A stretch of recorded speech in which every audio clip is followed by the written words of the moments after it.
Alrighty.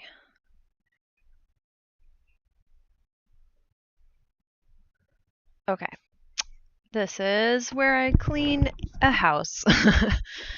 um, I don't know. Yeah, nope, the chat's working again. That's good. That's excellent. That broke last week. I don't know what today will look like because it's been kind of stressful to exist. And we'll see who can make it. If it's nobody, then I'll just do this as a practice stream.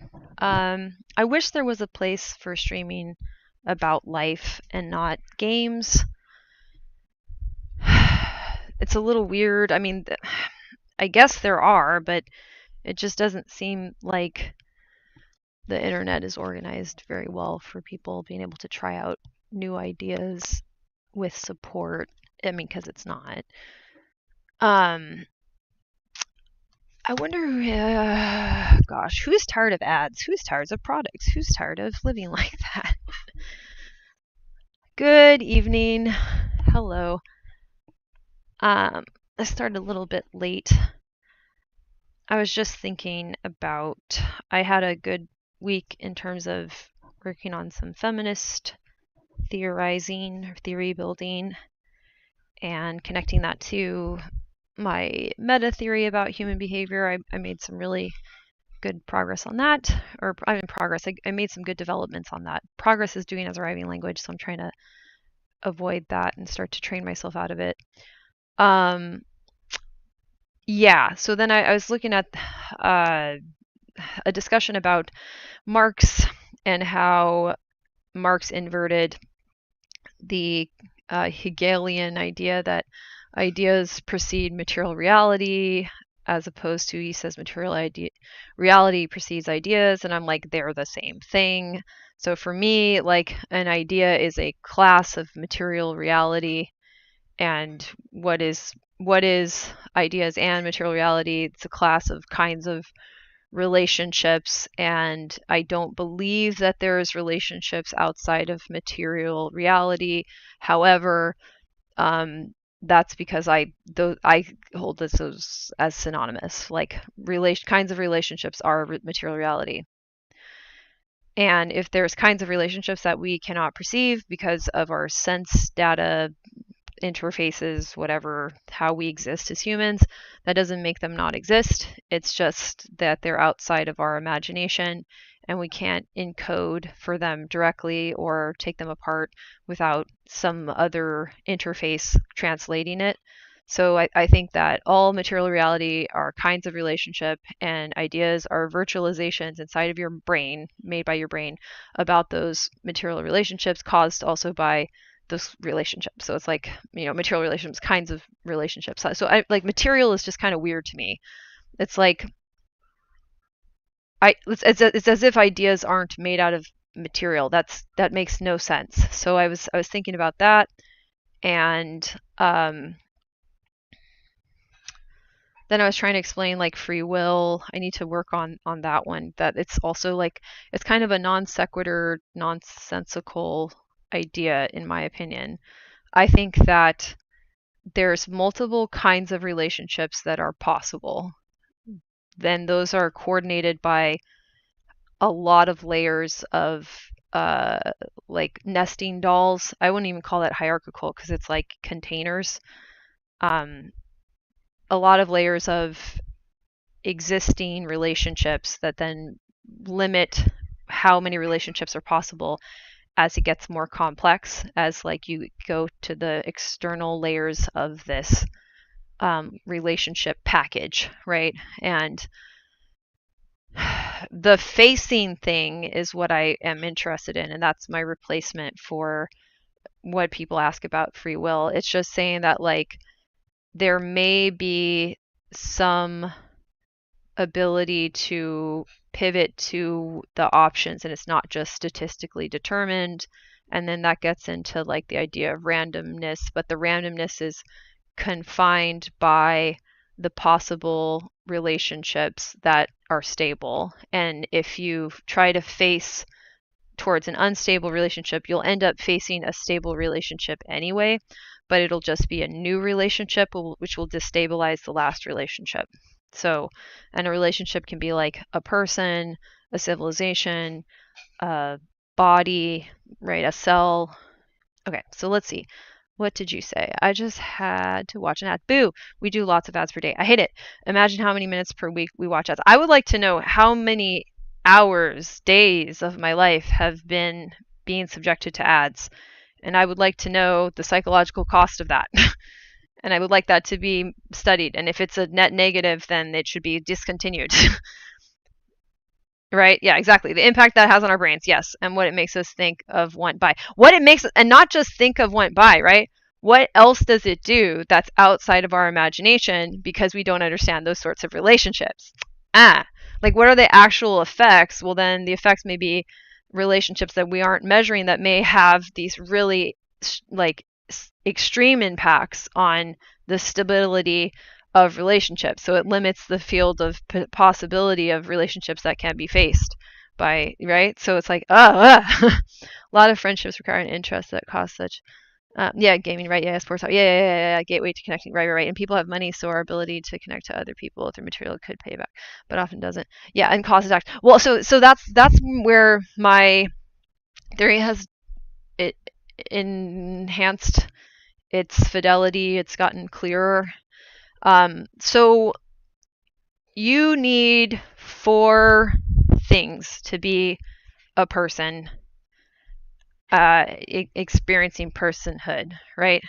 So yeah, it's a narrowing your and it's not even necessarily narrow lane. It's just like still imagine that you're in a field, right? Like I think it's really good for us to get away from thinking about being on a linear road, because that, in my argument, is the compression of the grid cells, that the grid cells are supposed to take in the fact that the universe is a 3-dimensional field of points that face and flatten it so that we're more comfortable walking along gravity, and that this was an adaptation that came after swimming in the ocean. You know what I mean? Like we used to be surrounded by water, so gravity had an impact on us, but not the way it does now. Like now it's had to really be calibrated to like foot connect to earth or whatever supports your weight from your head hitting the floor, basically, right? So you're still surrounded by a field of possibility that's 3-dimensional and ultra dense, but it's like threads have broken. So if you think of yourself in a ball of 3-dimensional tapestry, the threads are snapping as of like, I can't face that thread, I can't connect to that. So it limits, and then we're also limited in where we can look. So where our attention and facing capacity can be, because if we don't understand a thread, we can't face it. So that's the problem. If we can't recognize it, we can't face it, which is, again, what I was saying about the problem of what are these ads doing to us. Well, if we're not even aware of the biggest impact because we don't understand it, we can't face it. Right? And that's my concern, and why I like this framing as a way to put this into language. Like it still can be polished and worked on, but this is much more successful than anything I've encountered in philosophy. I think this salvages philosophical inquiries that ultimately collapse, and then also like it's a correction, basically, is what I'm proposing. So then the problem then is that, as I was saying, as a person, you need 4 things. You need a place to be for long enough time with the right tools and some form of guidance. And that will create the relationships interiorly, like inside of your mind and body, that the place with the right tools, guidance, and enough time to be there will transform you into. So basically, you need to be in a place long enough that those relationship threads can strengthen and become more robust and clear for you to use in the future, because you're going to walk away with it in your head.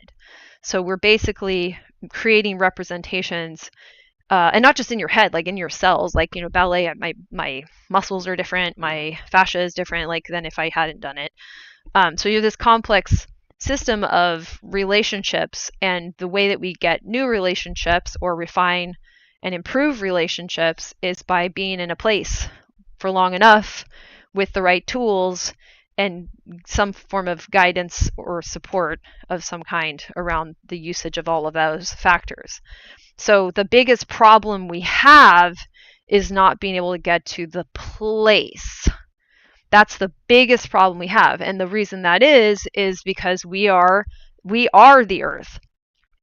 We are the earth in a temporary instantiation that can do all of these other very complex behaviors that we really like, that we can do and don't want to lose. We like existing, we like getting to be a person, but in order to become and develop into a person, that's a separate project from just not dying, right? And without the earth, we die. And without the earth, we don't become people. We don't develop as people. So we need to be somewhere on the earth. And what the problem that we're having is that people are controlling the land so that nobody can be on it. Now, regular syndrome, where hierarchy is positions on regularity, so you're more important if you turn up more often than anyone else, and I don't want that. Yeah, and that's a problem because it doesn't reward discernment either. Like sometimes you're showing up because there's more work for you to do and it makes sense. Sometimes you can't show up because of a lot of other unfair systems that don't let you get there as much as you would like, or maybe you're not supposed to be there as much for other reasons. There's like, if autonomy is anything, it's getting to figure out where you're going to be. Yeah, okay, let me see this. I kept going to a group every week for a month, and then as soon as I took 2 weeks off, I was treated differently. So I feel like regulars syndrome, that's an interesting term. I get it, like the regulars, leaves us open to being exploited, and as autistics who can love regular routine can be exploited. Yeah, I started saying possibly instead of yes when asked if I'll be at the group tomorrow, etc. Yeah. And I think this comes from the lack of communication for coordination. Like language can do 2 things as far as I'm considering it now. And why is it 2? Because doing is building is coordination language, which is why I would argue we developed language, because look, I'm arguing with it. I'm making an argument with it. So, which coordinates our actions. Okay, but there's another kind of language which I am now calling fancy snarling, which is threatening to hurt you. So if we wanted to just use threat communication, like that's easy enough to just bare your teeth and snarl. We didn't need to have all this language. So the pretense is that the language is always about coordination, and sometimes it's really, really not, and it's about threat. And if it's about threat, then you are explicitly made to not use your language for coordination. You're not supposed to say what your needs are. Capitalists tries to sell us ideas that if we do X, that it will improve our lives somehow. So I feel like we're easily exploited by this as well. Well, and capitalism, that is what capitalism does for some people. If it did it for nobody, it wouldn't work as a system at all. It just couldn't exist. Like it exists to give certain people this thing that's called wealth, and that's supposed to then be exchanged for well-being, right? Like exchange for, but we don't know what the exchange is, because the exact part that you got into is the vagary of it. Improve our lives somehow. Exactly. This is why I am developing this model, because now we can say, well, how do we want our lives to improve? I want to be able to go to this place for a long enough time that I can use these tools with guidance. So then when I leave that place, I have now developed myself as a person. So what we want is skill development. And the reason we want that is, I have an argument for that. But basically, without getting into the argument, like we as humans, like autistic or not, get a metabolic reward from building things with tools and interfacing with the buildings and the tools. And that is very helpful because we are a very complex organism, and those tools can mitigate the risk of harm from our cells failing due to illness, injury, disease, etc. So accidents, whatever. We are delicate And the more we understand how the universe operates, the more we can take care of that delicacy that we have, or the delicateness that we have. I think that's correct. So you have a motivation for that, and it feels good, and that is a good way of dealing with your bad feelings. If we don't do that, and what our society has overfit to, so that we only try to solve with doing as arriving, we do the doing as arriving pathway, which is just numbing. I mean, not to knock it, because it's very useful, but if you're trying to solve all your problems with it, now you're creating motion or pseudo motion or mania to try to hijack the system that is in place to help you to move when under threat, either interiorly, like you're sick, ill, injured, and you need to get to a safety, or you're currently not, but you will be if you don't move in haul ass, right? So we're stuck in haul ass mode is the problem, and we really don't want to be. So what the carrot that they're dangling in front of us to keep us hauling in haul ass mode is getting to actually stop and build, which will prevent lots of unnecessary suffering, death, etc. So it's pretty straightforward then, and then our demands can be clear, even though capitalism doesn't want it to be clear, because doing as arriving people don't really understand this. Like, they really don't. They're not that brilliant. They're not geniuses. They're geniuses at satisfying doing as arriving as their only way of regulating basically being embodied as a human. But that's all it is. So I'm basically like stuck managing what I'm calling abusive psychosis, or you can think of it as an extended patridenialation phase, or a tantrum for adults with more complicated factors. But they're basically, if we really want to reduce it, like, Vladimir Putin is throwing a tantrum because his body feels bad, and we're all now stuck in abusive psychosis management syndrome with all our lives. It's crazy. Like, that's crazy. Same thing with all these, fascist lunatic leaders. Is basically what it is. So that brings it down to a level we can work with.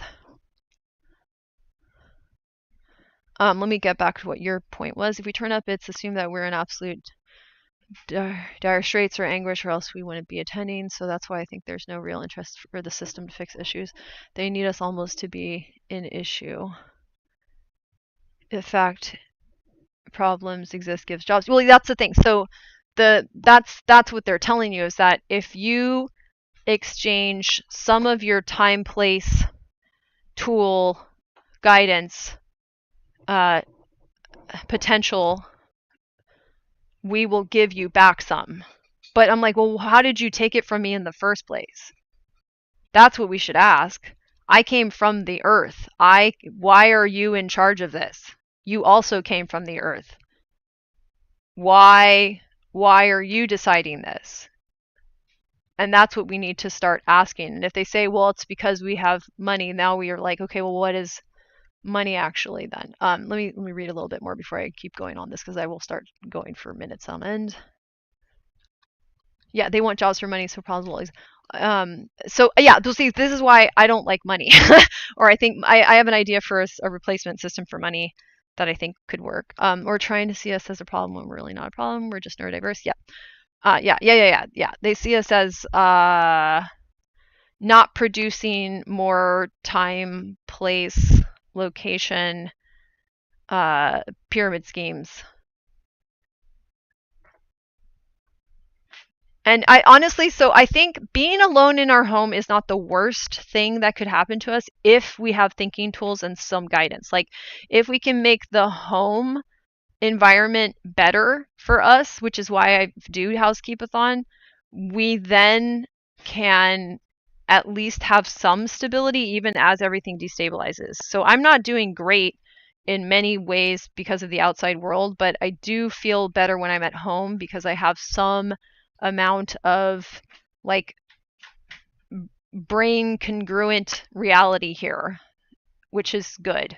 And then so we need to define what that is, because that's outside of the capitalist imagination, or the imagination of our species as a whole. If I'm being honest, if we had too much power or awareness about the system, we would be more difficult to be exploited. Well, absolutely. And that's what we would be more difficult, but also we would be we can know this. They don't know what I'm talking about either, though. That's my argument, is they don't really understand this because they can't. Because in order to understand this, you'd have to be really, really, really sophisticated at building. And that's what they've limited in themselves as well as other people. Like, they don't use their wealth to doing is building metabolic regulation. They don't get there. If they ever did, they would stop themselves. Like, which I don't think they can do. And then that comes into the questions of, like, do we need to figure out a containment strategy with the help of experts who are able to think about the neuroscience of this? And that's probably what we have to do. And that's kind of a scary undertaking, because we know what they'll do if we try to work on that. They'll try to threaten us, when it's like, well, we're just concerned that you're a danger to the civilization and the species as a whole, because you are, and to other species, and to all the bugs, and to all the plants, and blah blah blah. Like, yeah. So I think it's just the thing to do is to change your lens into the one that they can't use, and it's the one that doing is building affords you as a human. And that specifically is what I'm saying, is that it's very, very important to organize your life with the understanding at all times. And if you're out of practice with this, even if it becomes a habit, you need to keep practicing it. But this will be new right now, because I came up with this like yesterday with the help of my GPT support. You need to be in a place for long enough that the tools in that place can be used by yourself and others, whomever is appropriate, with the right guidance for that to be done, for you to be improved. And improved as in made healthier, made more capable, made more able to reality test. So your ultimate goal is not a goal. Like, the goal thing is the doing is arriving. The ultimate objective for you as a human, for all humans, no matter what level of functioning or disability we have, is to become a better reality tester and to stabilize yourself as a reality tester at your current level, which includes addressing injury, illness, accidents, disease, etc. So you need to, because those will mess you up. They will limit what you can do unnecessarily. If you have disabilities, we're already limited, is what it is. Okay. And then we work with that, because your full capacity for reality testing is not determined on a linear scale of hierarchically good to bad. It's determined by an incredibly complex network of relationships that is you as a human. So nobody's potential is fully explored, and we should try to do that project. And it's a really interesting project, because you are a changing organism who ages, and that will change things. There's lots of different things that can happen to you over your life that will change that, and we need to be working on that project with you, with your various states, for us to be able to support as many people with that project as possible. Because what would it produce? It would produce the most sophisticated tools that the species has ever seen, and those tools will do what these doing is arriving lunatics really want, which is to reduce the amount we die, or change our relationship with death to one that is less certain. So that's what they really want. That's why all of these capitalists ultimately are injecting themselves with blood transfusions and trying to sign up for cryonic freezing and downloading their brain parts any way they think that they'll still think of themselves as themselves after they try to reanimate. So we have a bunch of zombie enthusiasts necromancing about the planet, because they can't figure out that the reason why they have so much anxiety about that, so much death anxiety, is they're locked metabolically, and doing is arriving, which is what considers that. So they're making themselves really, really unwell. And if we can see that, it's a little better, because at least you know you're dealing with people that are psychotic. And I say that with full awareness that a psychologist would probably, or a psychiatrist would, especially somebody who's like, worried about concept creep online, would be like, hey, I don't know if you should use that. I'm like, I don't know, bud. What do you think? Are you sure? Like, let's talk about the complicated history of your field and how it's been an apologetics for abusive conditions, especially for women, that really were not the solution. The solution was to change the conditions of the environment so that the person could be in a place for a long enough time doing things with tools, with appropriate guidance, which is why feminism is so important. And if you read A Room of One's Own, that's what she's talking about. You need to be able to be a place with the tools doing the stuff without people constantly interrupting you to make them into your responsibility as a caretaker. Which a caretaker is, in my opinion, turned into abusive psychosis management syndrome if you are trying to caretake for somebody with abusive psychosis who is just threatening you. And they're trying to stay in doing as arriving metabolic mode because they don't understand how to get into doing as building, and they're going to interrupt your doing as building because they don't. There's like that gets into my broader theory about how they conflict. But yeah, so does that all make sense? So the judgment, if the judgment is delusional and you can understand that, then you have a better place to operate from in general, because you're like, okay, I cannot satisfy the judgments of people that are delusional. I can't do it. They're going to just adjust their delusions to maintain it. So anything I say is going to be fed back into an attempt to verify what they already think is true. And that's beyond confirmation bias, though people could argue that's what that is as well. But I think there's a broader syndrome that we're failing to diagnose or talk about. And that's what I'm proposing, is that it's really that, and it is stark because there's two modes of solving problems that are metabolically distinct, which I think comes from our evolutionary history of starting in the water.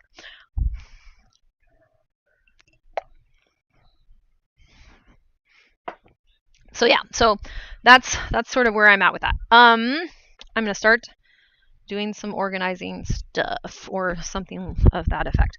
So where is Jane going with this? Don't use their frame is what I'm going to argue. Is just drop it.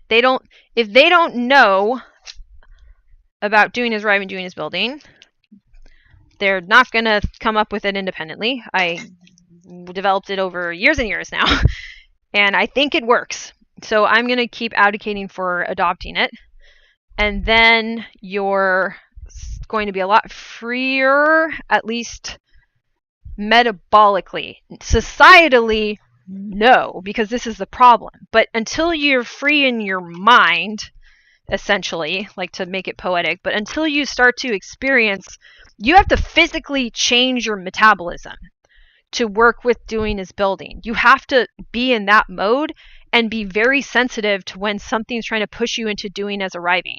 And I would say resistant to it. And I would even say it's good to be quote unquote sensitive, because that means when someone's forcing you into doing as arriving, you freak out. I would much rather you freak out than go numb, because go numb suggests that you've already started the process of using doing as arriving to blunt the negative signals, which is a really bad idea. Like that's the spiral that we are sticking people into and that we need them to get out of. So you have to start by training your metabolism, is what I think it is. And I think that's why meditation and all of these sort of contemplative activities have been popular, is they get sort of into the ballpark of that, but without concrete instructions as to why. So the guidance part is not really there. Like you don't know why it's working or what is working or what it is. So then there's limitations of how well you can test. The confidence level that you have drops, right? Like you can't be as confident in it. And that also creates opportunities for people to exploit that, right? To step in, and they're doing the least helpful parts of the parts that even work. And then my argument becomes, well, I know why the parts that work. It's because they're shifting you over to doing is building metabolically. And once you're over there, you're going to have a much easier time resisting getting stuck into doing as arriving. You're going to be harder to manipulate. You're going to be harder to, let's see, what's the word I'm looking for? Not only just manipulate, but harder to hurt. Like you'll get hurt in the sense that you will notice more and you'll feel the existential pain. That's going to hurt like a bitch. That's why I tell people you got to get ready for the pit of despair. That's why I have the pit of despair concept. Once you're in the pit of despair, now I'm realizing what I was talking about. I was describing poetically shifting into doing is building, which is painful even in the best of circumstances, when you have a society and civilization that's this detached from it. Like, it's really bad to shift over to it and see how many things are broken, and to experience the pain of calculating that. Like, it's really an unpleasant, horrible, scary experience, and you don't really know if people are going to help you or not. Like, you don't know if you're going to be okay. You don't know if you can exchange what they want for this okay token that is quote unquote money or whatever, or wealth or whatever. So it's very precarious. However, it's not lying. So it's worse to have false certainty or like insincere certainty, right? Or to stop even looking for certainty because you can just run away and go into doing is building, and it metabolically seems to do the job well enough for you, but you've never, metabolically go into arriving and get out of building. So then, but you need to solve it with building. So I think that's a metabolically distinct state and a skill. And if you can switch over and toggle to it, you will get better at using it, which will not produce an immediate reward in our society, but that is fine. Somebody has to pay the debt of that in our society, and I will pay that psychologically. And hopefully I can then help people to not have to pay it excessively, because some of the debt is just this problem I said of, like, if you, way earlier in the conversation I was talking about the thread thing and possibilities. So if you don't know what the possibilities are, you can't reach out for them. You can't connect them. You can't grab that thread and weave with it. So this is why doing is building can be a relief at the end of it, because, or at the end of a really successful building session, because now you can see more of what reality is, and now your reality testing is better. Yeah. Okay, let's see. I imagine like setting up a car boot sale and people walking by and judging you based on form interactions, avoiding you, i.e. not giving you money, buying yourself. So we can easily fall foul for this autistic as we reality test because our global so the thing is, if we tell people that if they are a typical person, the global configurational stuff is doing as arriving, okay? But their toggle works differently, even in really good conditions where they're not locked and overfitting for doing as arriving. Like, their toggle isn't stuck in doing as arriving as much. The more it's stuck in doing as arriving, I think the more likely it is they're going to be a bully to us or worse. So let's say you have like an average person and their doing as arriving toggle is like reasonably well situated for our society, which is bad. We're going to have a problem with them because they want to switch as part of a social behavior. So they want to toggle to move together or to move in relation to each other, and we can't hit that toggle. So when it comes time to coordinate by moving, we're not very good at that. We're very stationary relative to a typical person. And insofar as we do move around, it's best if we keep it to figuring out how to improve ourself and our station and our activity. So we are the trope of the little, kooky scientist in the laboratory, the wizard in the cave, the medicine woman in the woods. Like, we are that suits us quite well. So if we can tell people, like, this isn't a social rejection when I need to now disengage, I just am not good at this thing that you guys are doing right now for regulation. I'm going to dysregulate you, and then I'm going to give you more work to do.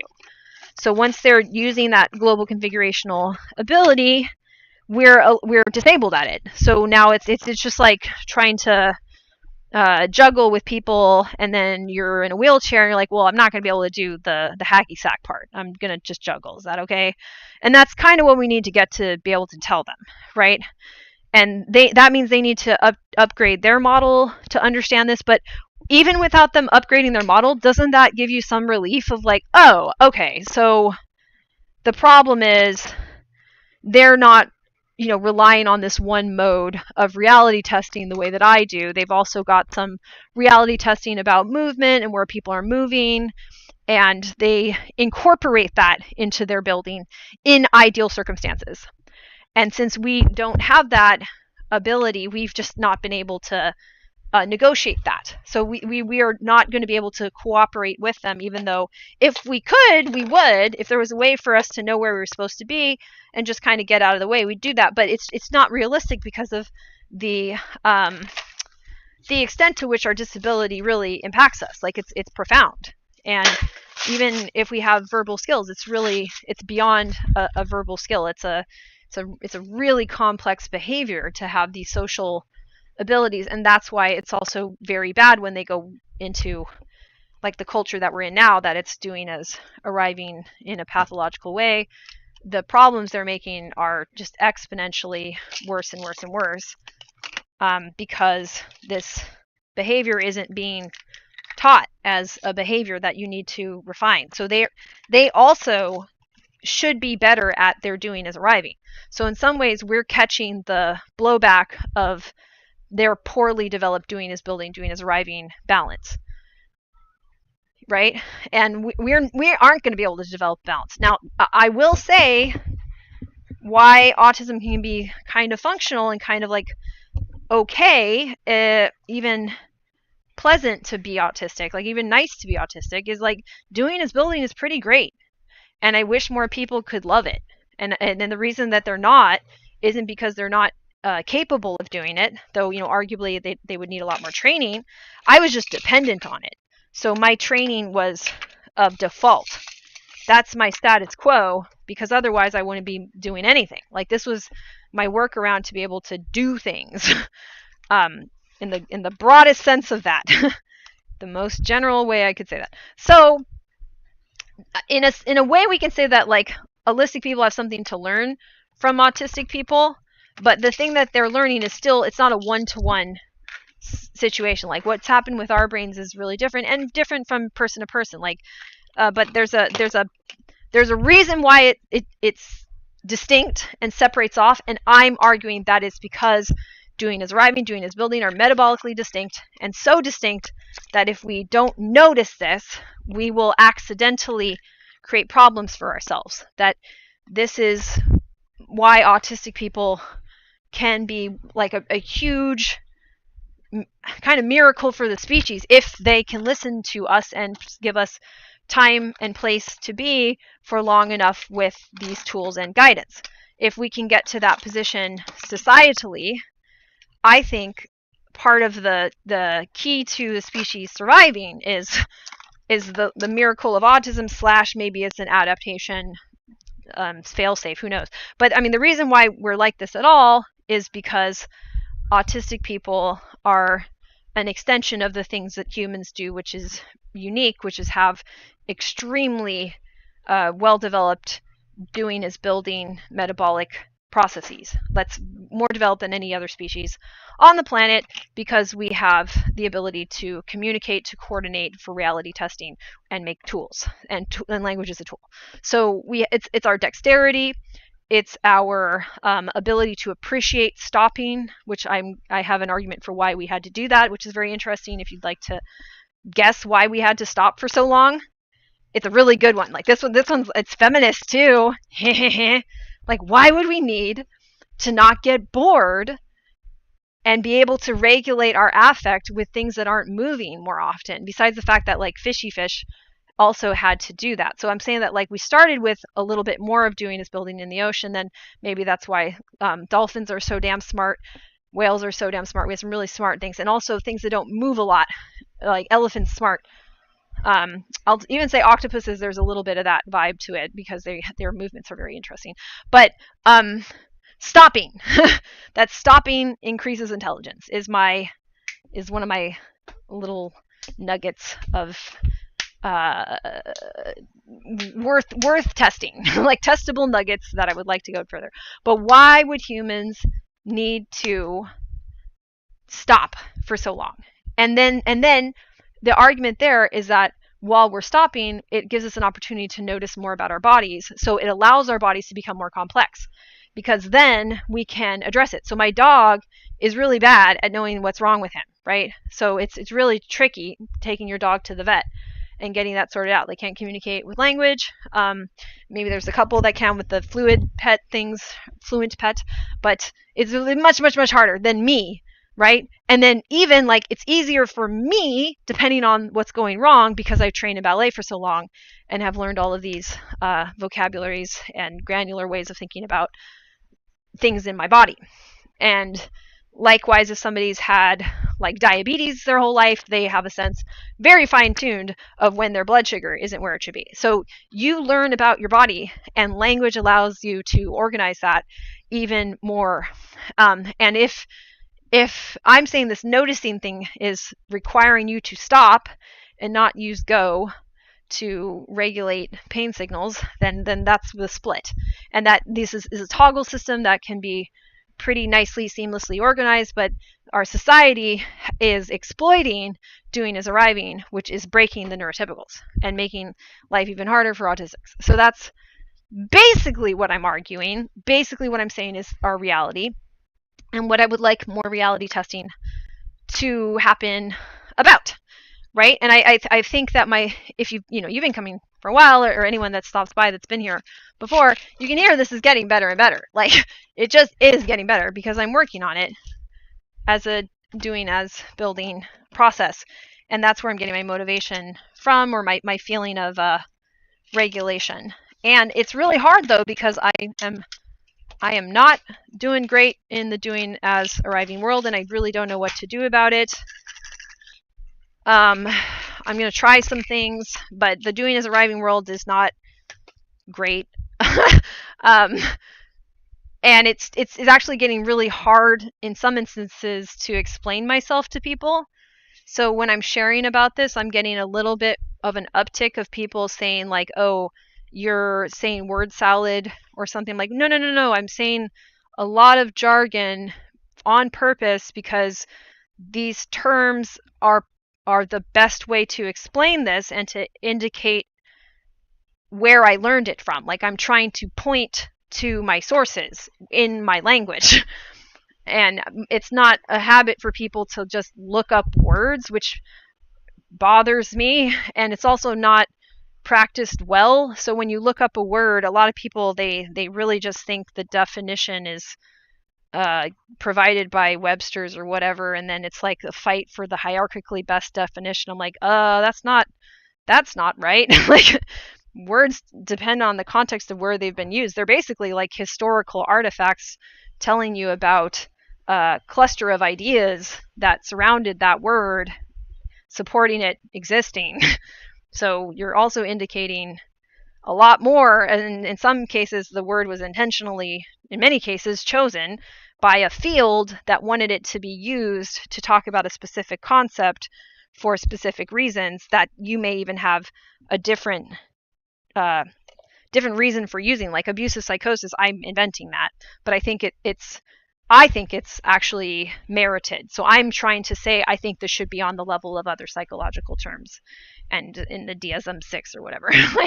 So yeah. And if today's like a day where I'm just like talking to myself, basically, like no one's in the stream, that's okay, that happens. It gives me a chance to practice explaining these ideas while being a little bit self-conscious, but not under attack from people who are, I don't know, just there's a lot of misogyny involved. There's a lot, I mean, maybe that's most of it because misogyny is such a dense system. Oh, that's nice. Sorry, my husband used a nice smelling fresh. Yeah, you used a room freshener. That's fine. Scent to scent. He put room freshener on himself like cologne. Okay, so back to my project. Even if there's just somebody here listening ambiently, first of all, thank you. This is not something that I know how to make popular, even if it should be. um, I need to work on communicating a really complex, dense theory to people in the hopes that they will get it. The positive sign is I'm really good at communicating with LLMs because of my language skills and my particular quirks as an autistic person and how I developed. I can explain it really quickly to an LLM and have it put back out a logical framework that succeeds, which I can tell because I was a stats TA, which I was because I'm obsessed with formalized argumentation and logic, basically, without being an actual professor of it. That's just, doing it to make logic art. I'm not doing that. I want it to be practically applied. But once I got into stats, I was like, math that communicates meaning? Oh, not just hypotheticals? Great!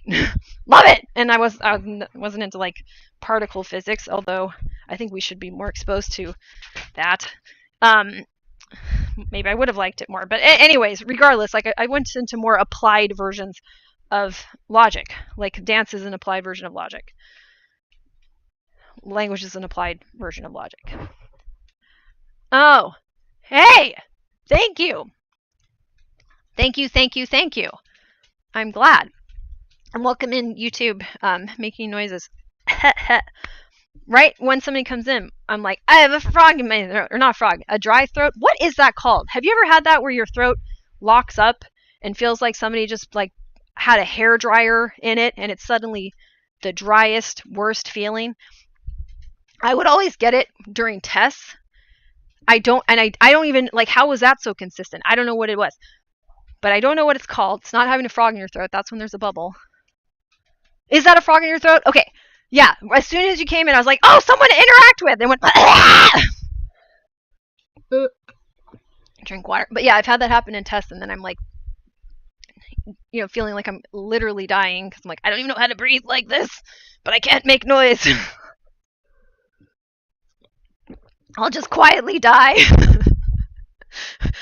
or I'll loudly die while trying to quietly die. Oh gosh. Anyways, okay, so things to work on. What is this thing? Why HCAT, right? This is getting back to my whole thesis.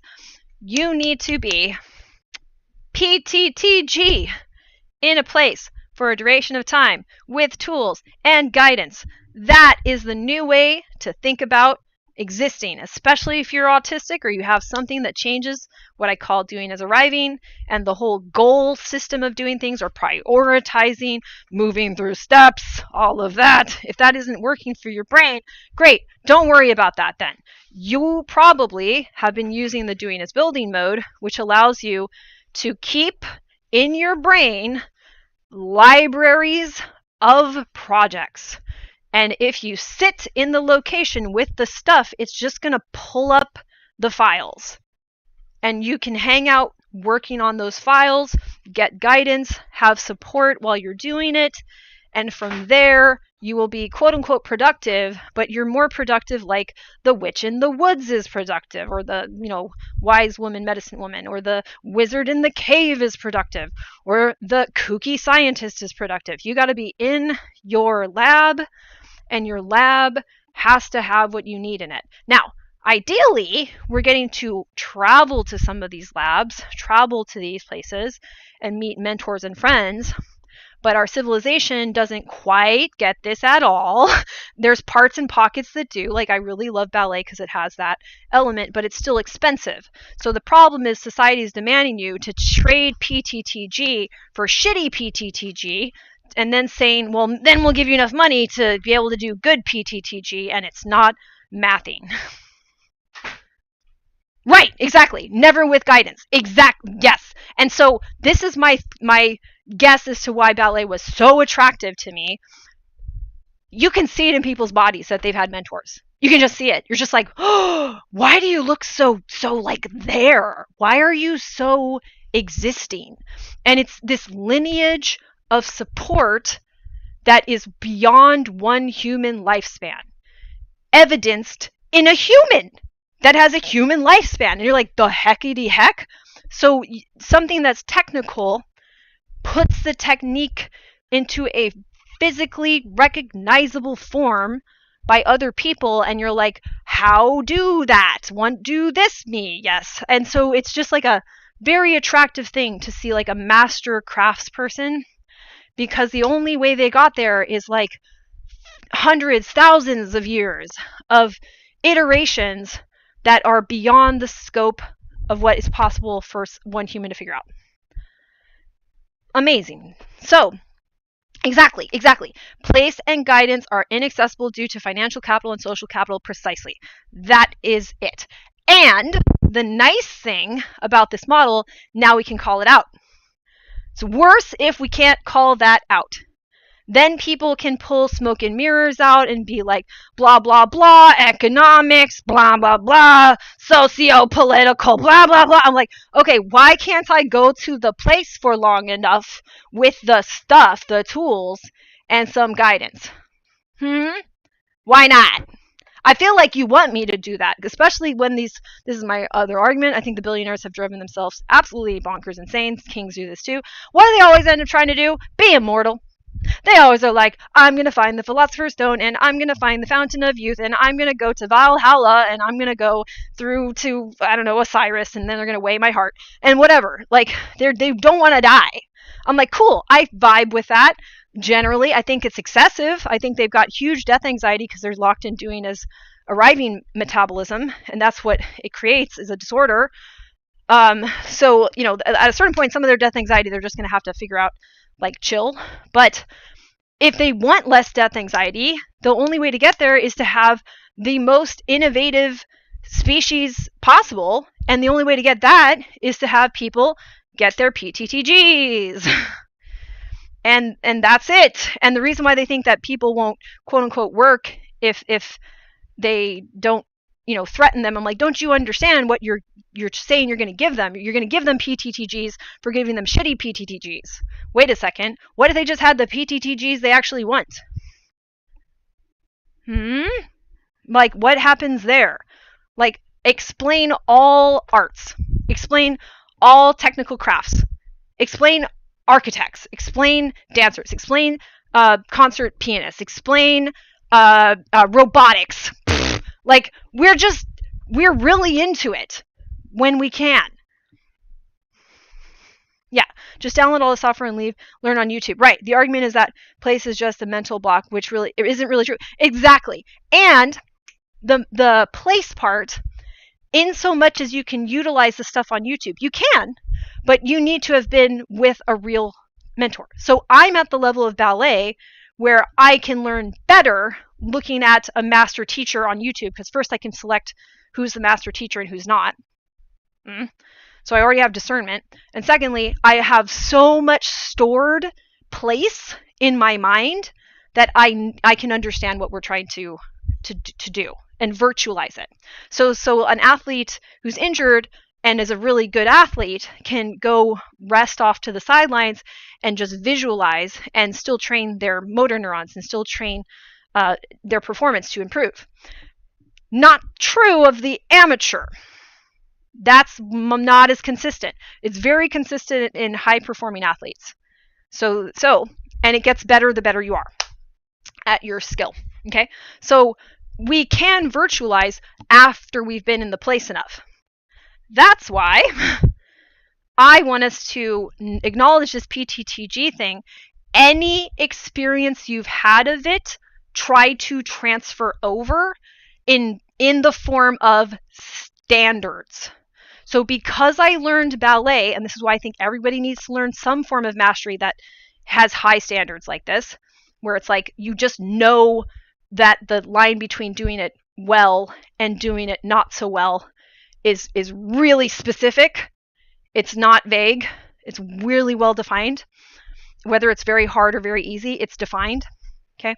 Sometimes, it's easy to fix it, but the difference is huge. But the difference is clear. So standards. Once I had ballet as a model of what standards were supposed to be, it improved everything I did, because I'm like, okay, the standards should be something like this. If I'm not seeing standards like this is garbage. I don't need to be in this place. So then you start to be really selective in the PTTGs that you get away from, that you have still the ability to get away from, and to go towards that you have the ability to go towards. The main problem now is that we can't go towards hardly anything. And I think we need to just say it and be really angry about it. And we're having to spend most of our time avoiding places. And these places are set up so poorly because it's doing as arriving like motivation that's making them come out in the first place. Like, people basically, they're like, I want to move up the hierarchy. So then they build this horrible popsicle stick staircase to get there. And then that popsicle stick staircase is supposed to hold other human beings, and it collapses. Or like the structures are all really just popsicle stick staircases that they then pretend are like a palace or something, or a playground, or like a water slide park, right? It's not safe for other people to use. They just were using it to get up to the top, and then they're trying to sell it back to you as a product. So we have a lot of problems of being basically surrounded by people telling us to go into their cursed theme parks, right? And that's where we need to start, is by saying that's happened and I'm not okay with it. That was really stupid. You guys were really dumb for that. Like, if you're going to do excessive doing as arriving, while I can appreciate it being toggled in a healthy way, would be perfectly reasonable and necessary, right? Like, I probably can't toggle it enough, and I'm a little bit funky. Even in the best of circumstances, I'm sure I'd be a little bit frustrating. Okay, but if people have that toggle just locked on doing as arriving, they are not able to perceive the damage they're doing, let alone anticipate it. Even when it's blatant, they are so poor in terms of standards of precision, clarity. Like, is it working or is it not working? They don't really know, and they need to say they do know so they can go one more tier up their popsicle ladder to be given the trophies and the tokens to ease the pain, I assume, of destroying the planet or whatever. Like, whatever level of self-awareness they do have, it probably isn't fun to have. And that's a pretty messed up problem. But if we can start talking about it this way, we can call it out, and it has predictive potential for our lives to feel a little bit better, at least by seeing like, okay, well, that makes sense. It sucks, but it makes sense. And also for people going through it to be able to say, oh, okay, wait, nobody knows it's this. We've had attempts from Marx and Hegel and Kant and whoever to understand this, but they left out some really important stuff, which I would argue is feminism, because they didn't understand why you would want to look at that. And that gets, it's all kind of connected because it's a logic puzzle. So when you can tell people you haven't noticed the logic puzzle, that's an invitation for them to turn on doing as building. And then I get back to the pit of despair. The first thing that will happen that will tell you I have switched into doing as building sufficiently is you are going to feel like collapsing, like you're made out of jello, onto the floor and lying there saying, oh no, in a weak voice to no one, right? Like, once you've hit that level of, oh God, you've begun. You are now in doing as building. You've hit the gear. You're there. So, okay, you can't just turn a place in your life into a new one through sheer force of will without anyone else. Exactly. So that's why role models are good. That's why transference of models and the understanding of standards is good. So think standards, not status. If you need a cute little maxim to put in your head about it. Maxim, I made a new word. That's not a word. So you want to do that. Use your imagination for good. So most people know when their imagination is happening and when something isn't their imagination, when it's a memory.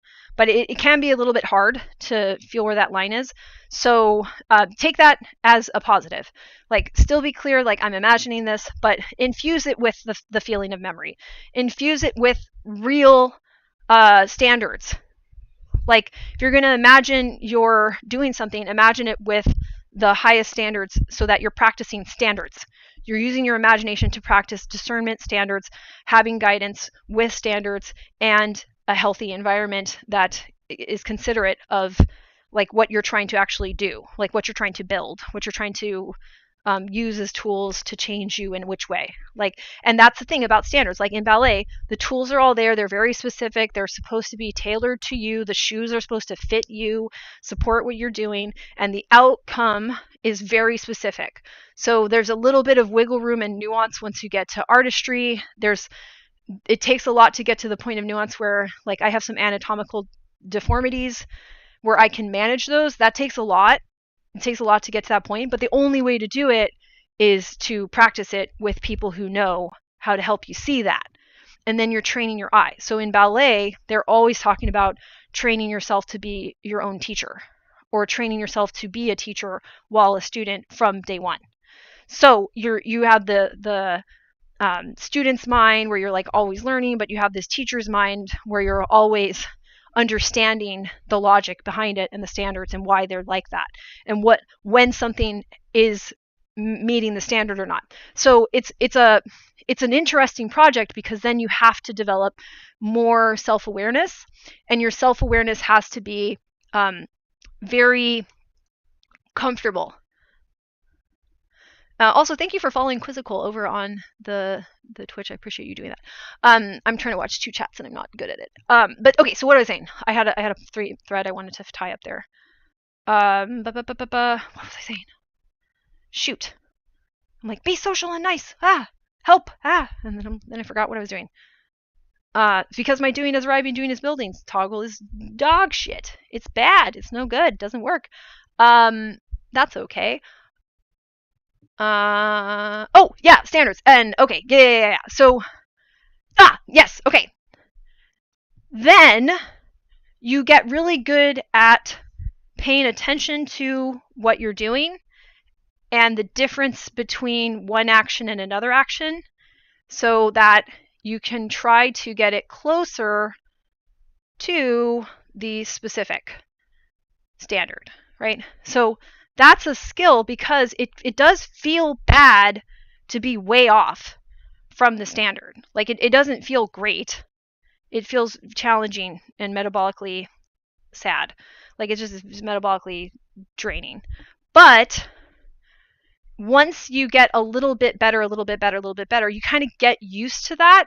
And you know that sometimes it's a distortion. Like, one of my best examples, I was just watching a master coach doing a teacher's training thing, and he's got like online resources that I'm looking at, and he mentioned like he would have days where he's like really happy with himself. You see yourself in the mirror as a ballet dancer a lot, and he'd be like, oh yeah, that's everything that I was trying for. And then the next day it was like looking at a completely different person.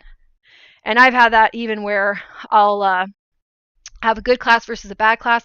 I'll have two good classes, but I hate my leotard, and it makes all my lines and everything just freeze up. And it's like I'm a totally different pathetic potato all of a sudden. I was like, how is it just like a cut of the leg of a piece of fabric that's basically hugging my body, like, and this is making that big of a difference? So you're more forgiving of the distortions that you can have, and not even distortions, but like maybe you really are seeing something, but there's no words yet for you to describe why it's off. Or maybe we'll never quite get that sophisticated in that discipline to understand why it's off, but you're still developing enough discernment to be like, there's just something that really bothers me.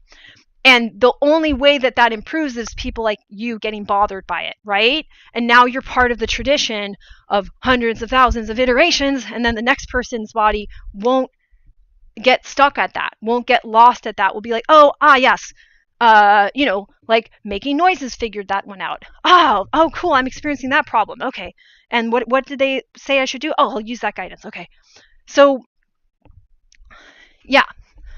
Let's see. Yeah, it's coming off the Dunning-Kruger hill of confidence. Right. And it's Dunning-Kruger, I think, has a relationship if my theory holds as much water as I think it does, and this may go too far, but I think there's an element of hierarchy and status there, and that if you could say, actually, I'm not that confident, safely, you might. Because I wonder if some of that is also, if you haven't had safe places to say, I don't know, does that make you struggle to say it at all because you don't know what's going to happen? So if you don't, I don't know is scary, but if it's received where it becomes not scary and good, then you can transform your relationship to I don't know. But if that never happens in the first place, do we have a huge problem where they can't even start to test if I don't know is the worst thing ever? Okay, and Jamie says over on Twitch, oh, Jane, are you talking about ability to act to be different in one position compared to IRL, such as when we're at work, apparently we are different than we are at home? I feel like I'm in the same boat at work. Yeah, and okay, I feel like I'm in the same boat at work and at home. That's autism and neurodivergency. There's a couple conditions that overlaps with really well, but autism, that's pretty well documented that we kind of don't change our role and we don't adapt to the environmental cues to then have a different persona. And when we do, it's kind of clunky and funky. Like we try a persona and it's not very flexible, so it's scripted. But I think that comes from the lack of the doing as arriving information, and we just we don't want to upset people with it. So I think we have a multitude of strategies to try to work with that problem that we just don't see that information.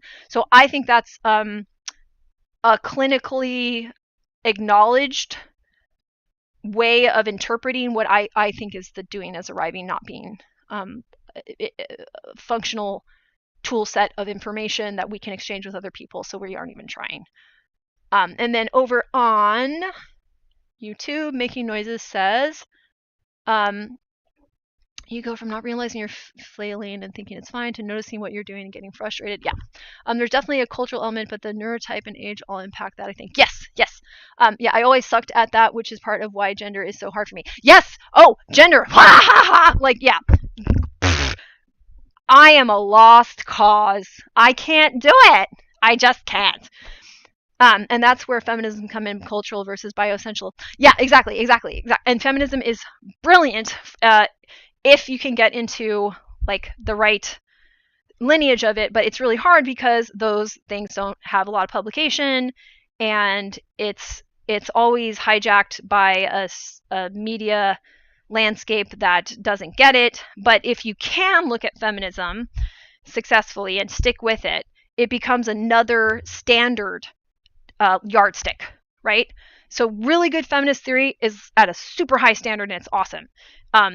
But it also means that it's very difficult to get good at. So there's a lot of Dunning-Kruger around feminism as well, which I think is interesting. But I try to be like as generous about it as I can be. Like I try to be as compassionate for that, because boy, is this a mess. The culture war is so bad. Exactly. And it's doing as arriving. It's like, what if we took a bunch of doing as building insights and made it impossible for people to study them because we make their brain completely doing as arriving, poison, sick, whatever, and they can't recover from it because we will now attack them. that can possibly make a metabolic process about running away and numbing pain any worse, could it? We'll just make them have to feel like they need to run away all the time. Tra la la. No. But I appreciate, this is why I try to be like considerate. Like, this is quite the finger trap we're stuck in. Yeah, it feels like any conversation with more than 2 people online is a powder cake. Yes. And it makes me sad because I think I'm able to diffuse it if people would interact with me verbally. Maybe not on video. That might not work because I accidentally give physical cues that they might not understand what to do with because of the autism. I don't know about that. I think that might be too distracting in our current cultural understanding to, yeah. But if I can speak, I think I can do it. I think I can get there. So like, but how am I supposed to do that? I'm like, hey guys, so I see things are going off the rail, and even though you're triangulating specifically me at this point, I don't think you should continue this, not because I'm a hierarchical judge of what's right or wrong, but because I've worked on this for like decades, and this isn't going to work, and I want you to at least hear my argument for why it's not going to work. And until we are sure that you've heard my argument, which I promise I can communicate because it is there, we can move on. But let me see if you think I'm actually wrong. Let's see if this is an apparent disagreement in formal argumentation or an actual disagreement, or formal logic. They'll use that term too. So yeah, I've run away from places where that's happening in the recent history of my life online, and I don't know what to do with it quite. But that's also, we wind back the tape a bit. This is the problem of our society generally. We're making these online platforms because the hierarchy, like theme park of doom, popsicle stick theme park needs to be built to get people to the top, and la la la. They need to run away vertically, whatever.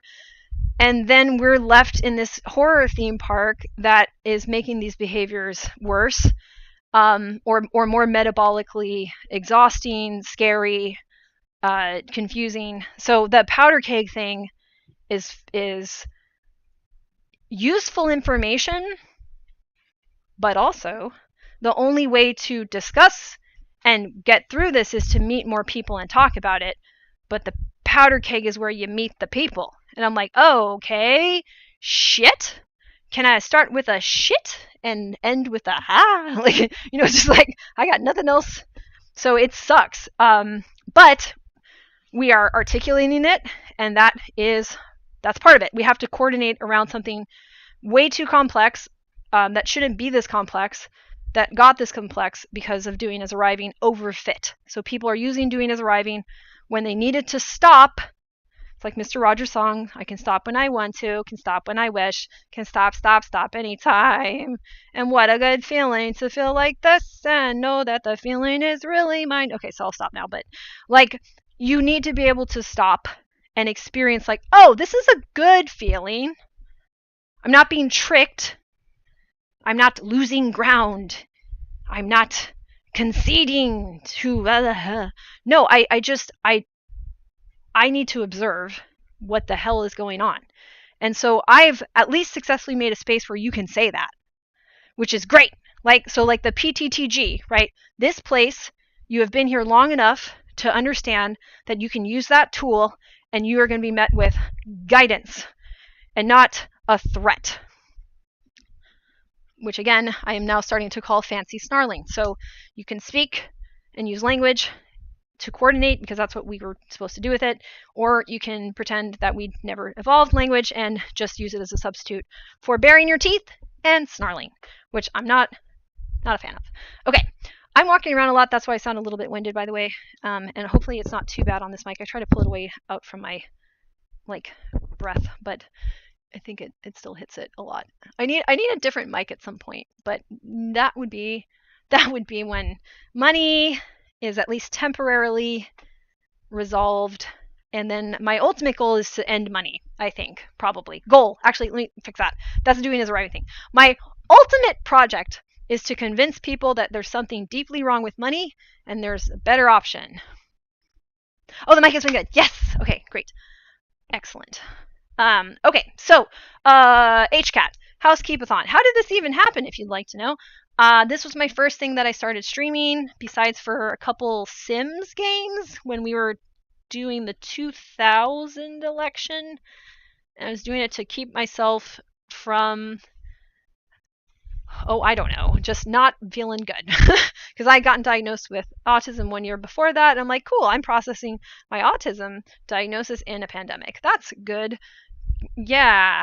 And I had streamed freestyle rapping before, which I should really do more of because I'm like really accomplished at that actually. And I started doing some of it on Twitch and I started messing around, and then I realized I had some shame around my space management.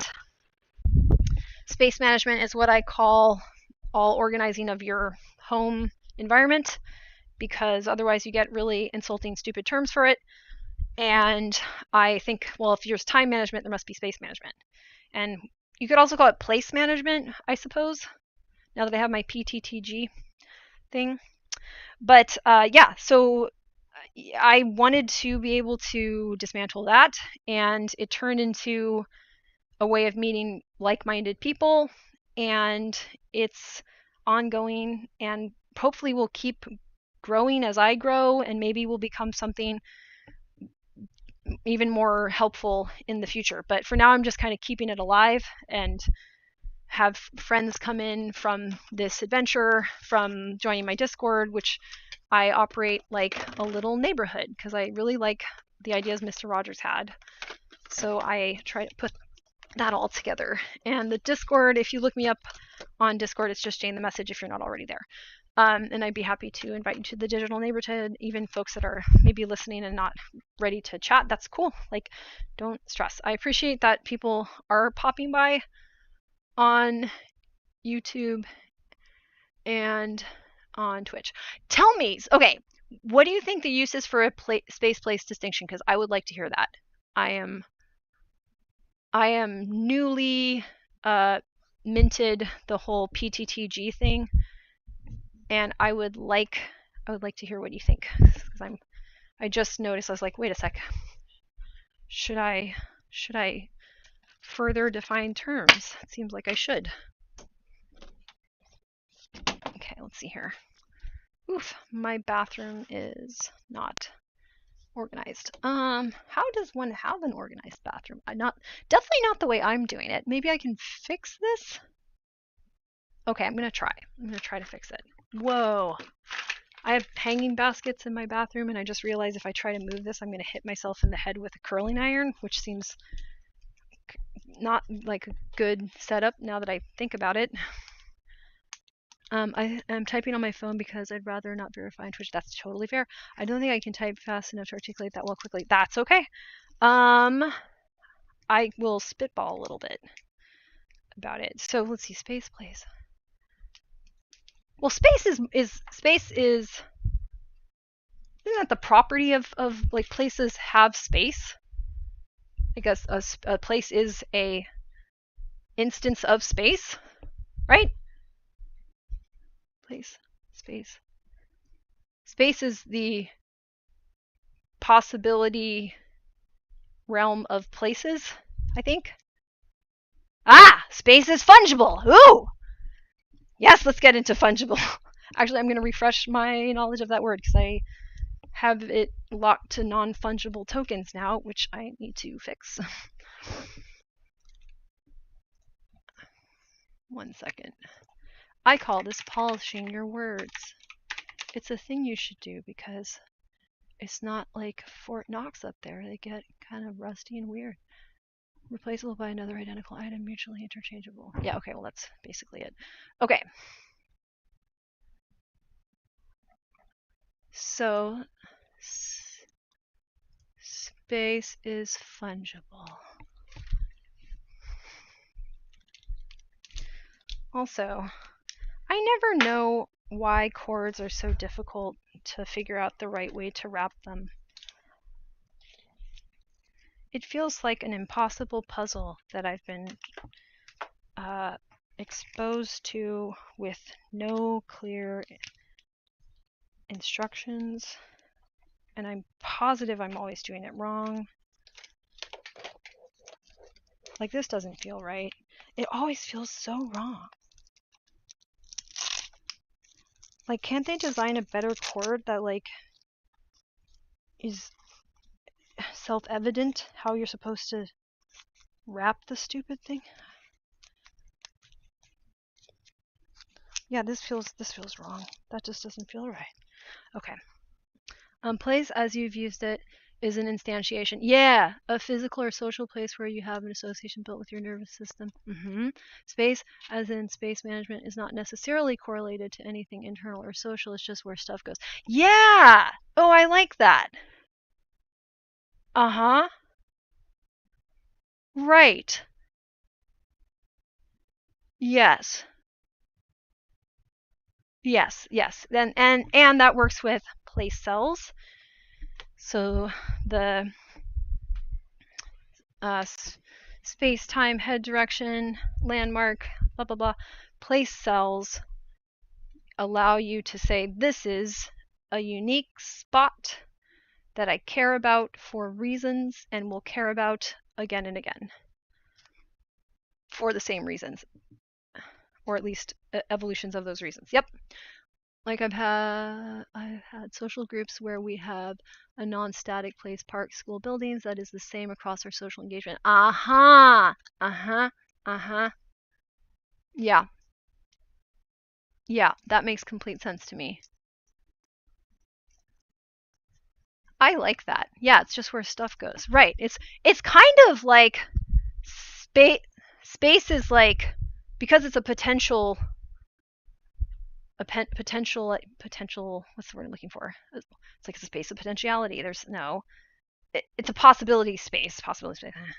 Um, space allows you to put things into a resting state as well, as place is more associated with an activity, right? Like, so that's kind of nice. I like that.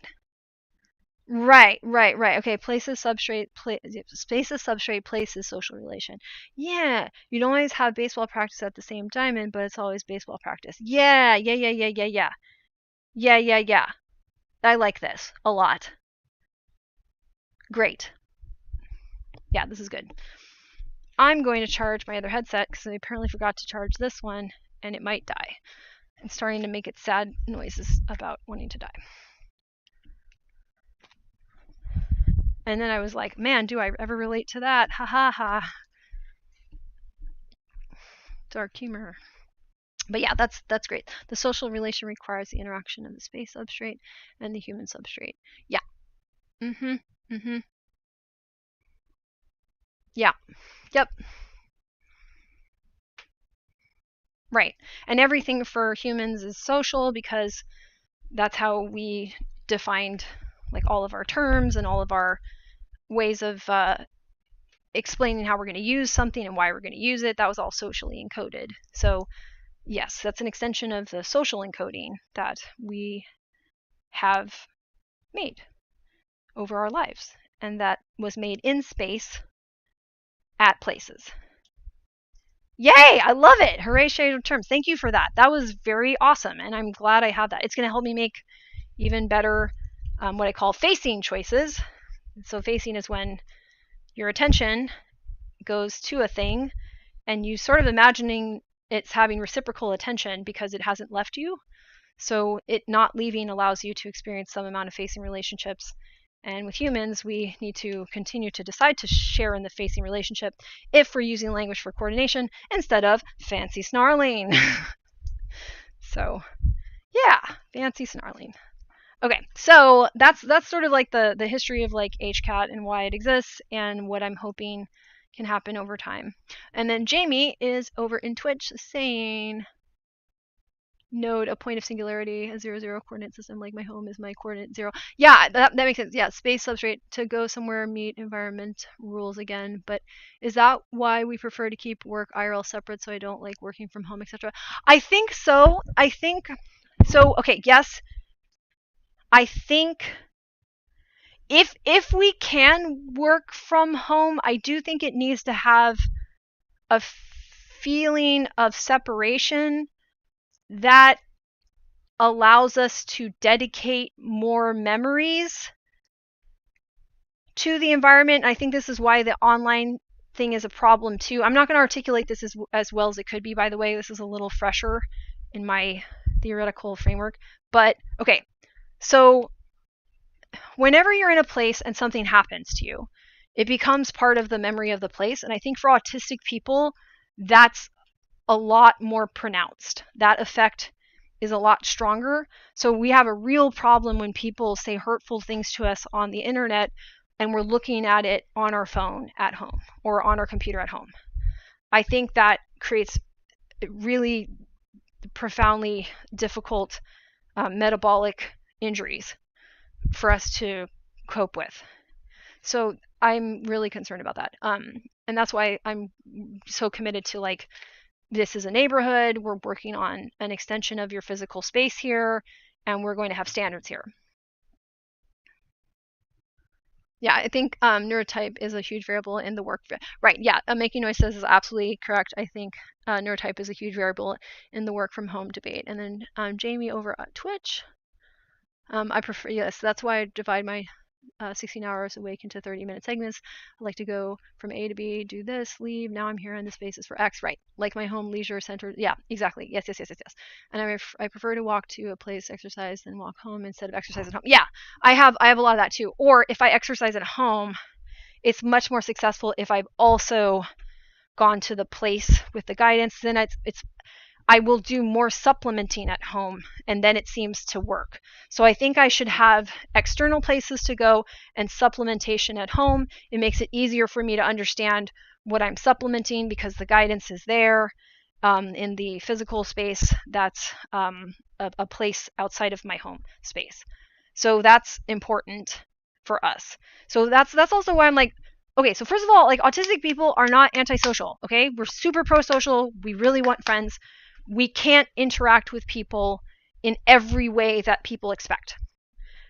And this language around doing as arriving, doing as building, which I call building arriving theory, and the extension of it that we're talking about today, all of that, the purpose is to tell people that so that they are not surprised and that they're like, oh, that's actually kind of an interesting puzzle. And I'm like, isn't it though? And now you're already working with them in building mode. So they're not in arrival at that point.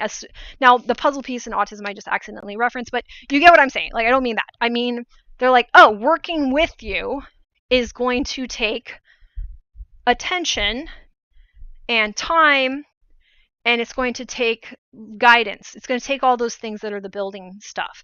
And you're like, yeah, can I be here and do that with you? And sometimes they'll say no.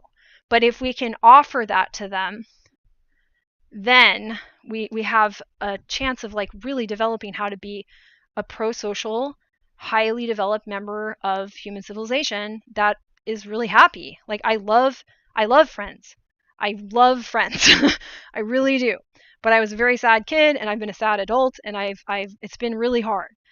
But I really, really, really like it. I like being around other autistic people a lot. But there's always mismatch of, like, things we want to work on that can come up, and that may be even stronger than with a typical person. We have different skill sets. I can love being around neurotypical people, but what would make it all the better is if we could learn this language together to describe reality. Like, I think there may be some variations of this language that would work, but I'm trying to get it down to first principles, to the simplest level that's also abstracted to the right spot that you can generalize across, like, laterally all the instances where this would work, which is pretty much everything. So I'm trying to get down to the level of, like, what is basic social interaction? Why is it different for autistics? What do we need to do? Okay, I think I got it.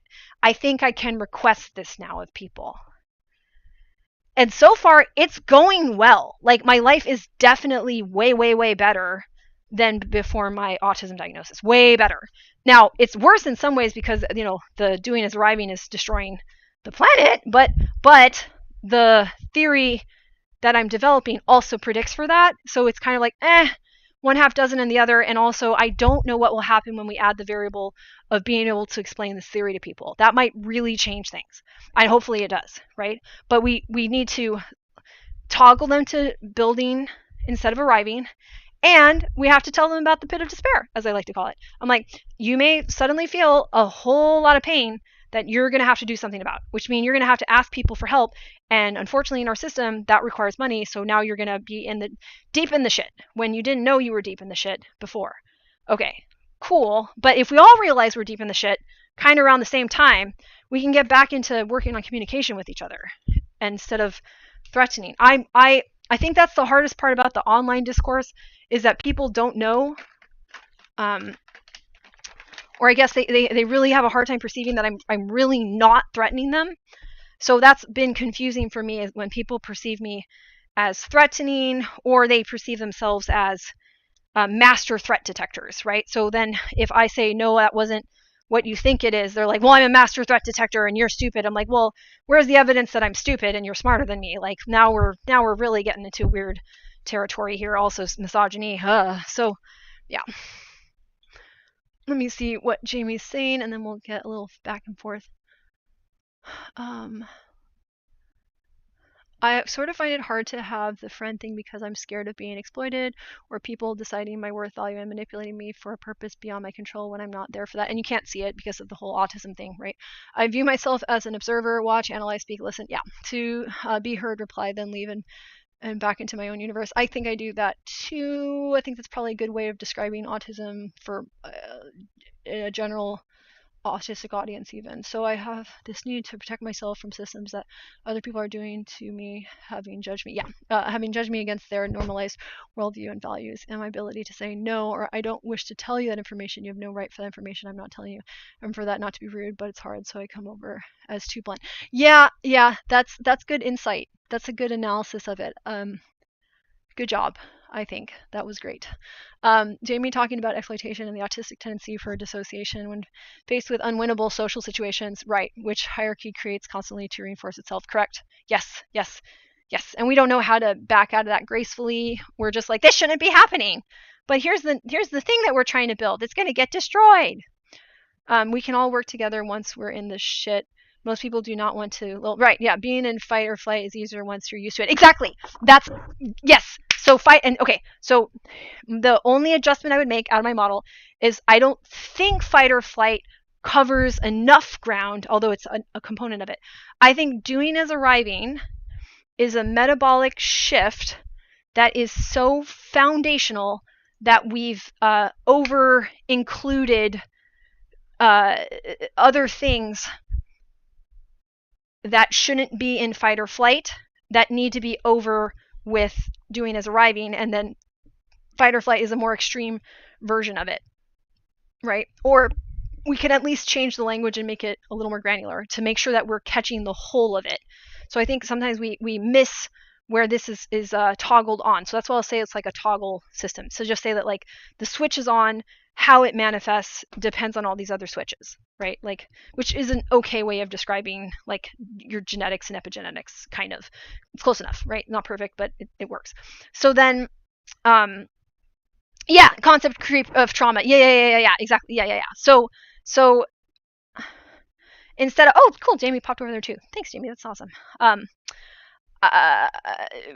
The thing I think is them getting used to it. It has this unfortunate spiraling reinforcement, and that's what I want to try to explain to people so they can see it and be like, oh. And that's why we go back to Mr. Rogers and the good feeling of self-control, the good feeling of I can stop when I want to. What a good feeling to feel like this is, that you can feel better by toggling to building. But if the feeling of toggling away from arriving and into building makes you think you need to fix it, and all you use to fix is arriving, you've created a huge problem for yourself, or people, or your caretakers in your society has created a huge problem for you, where instead of the shift to doing is building, signaling, oh, I'm shifting to doing is building, it's signaling, oh no, I have a problem. How do I solve problems? Doing is arriving.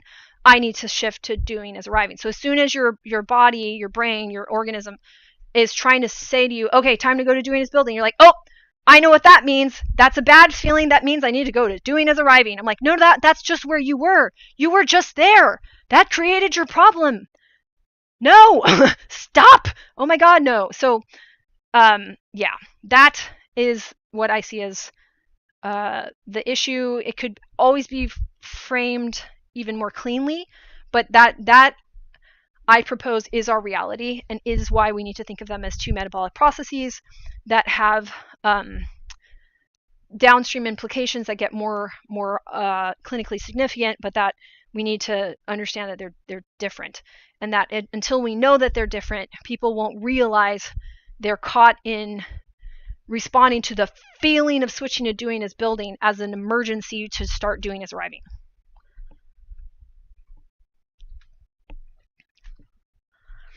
Okay, let's read.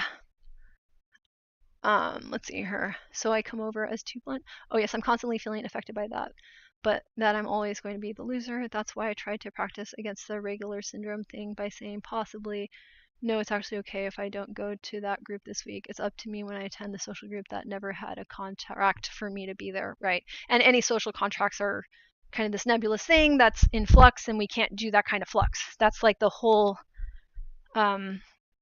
disability like conflict, I would say, is like besides for other things that autism causes, like the main problem people have with us is that like they make social contracts that they play with on purpose all the time, and we can't see that information to even begin to have that skill.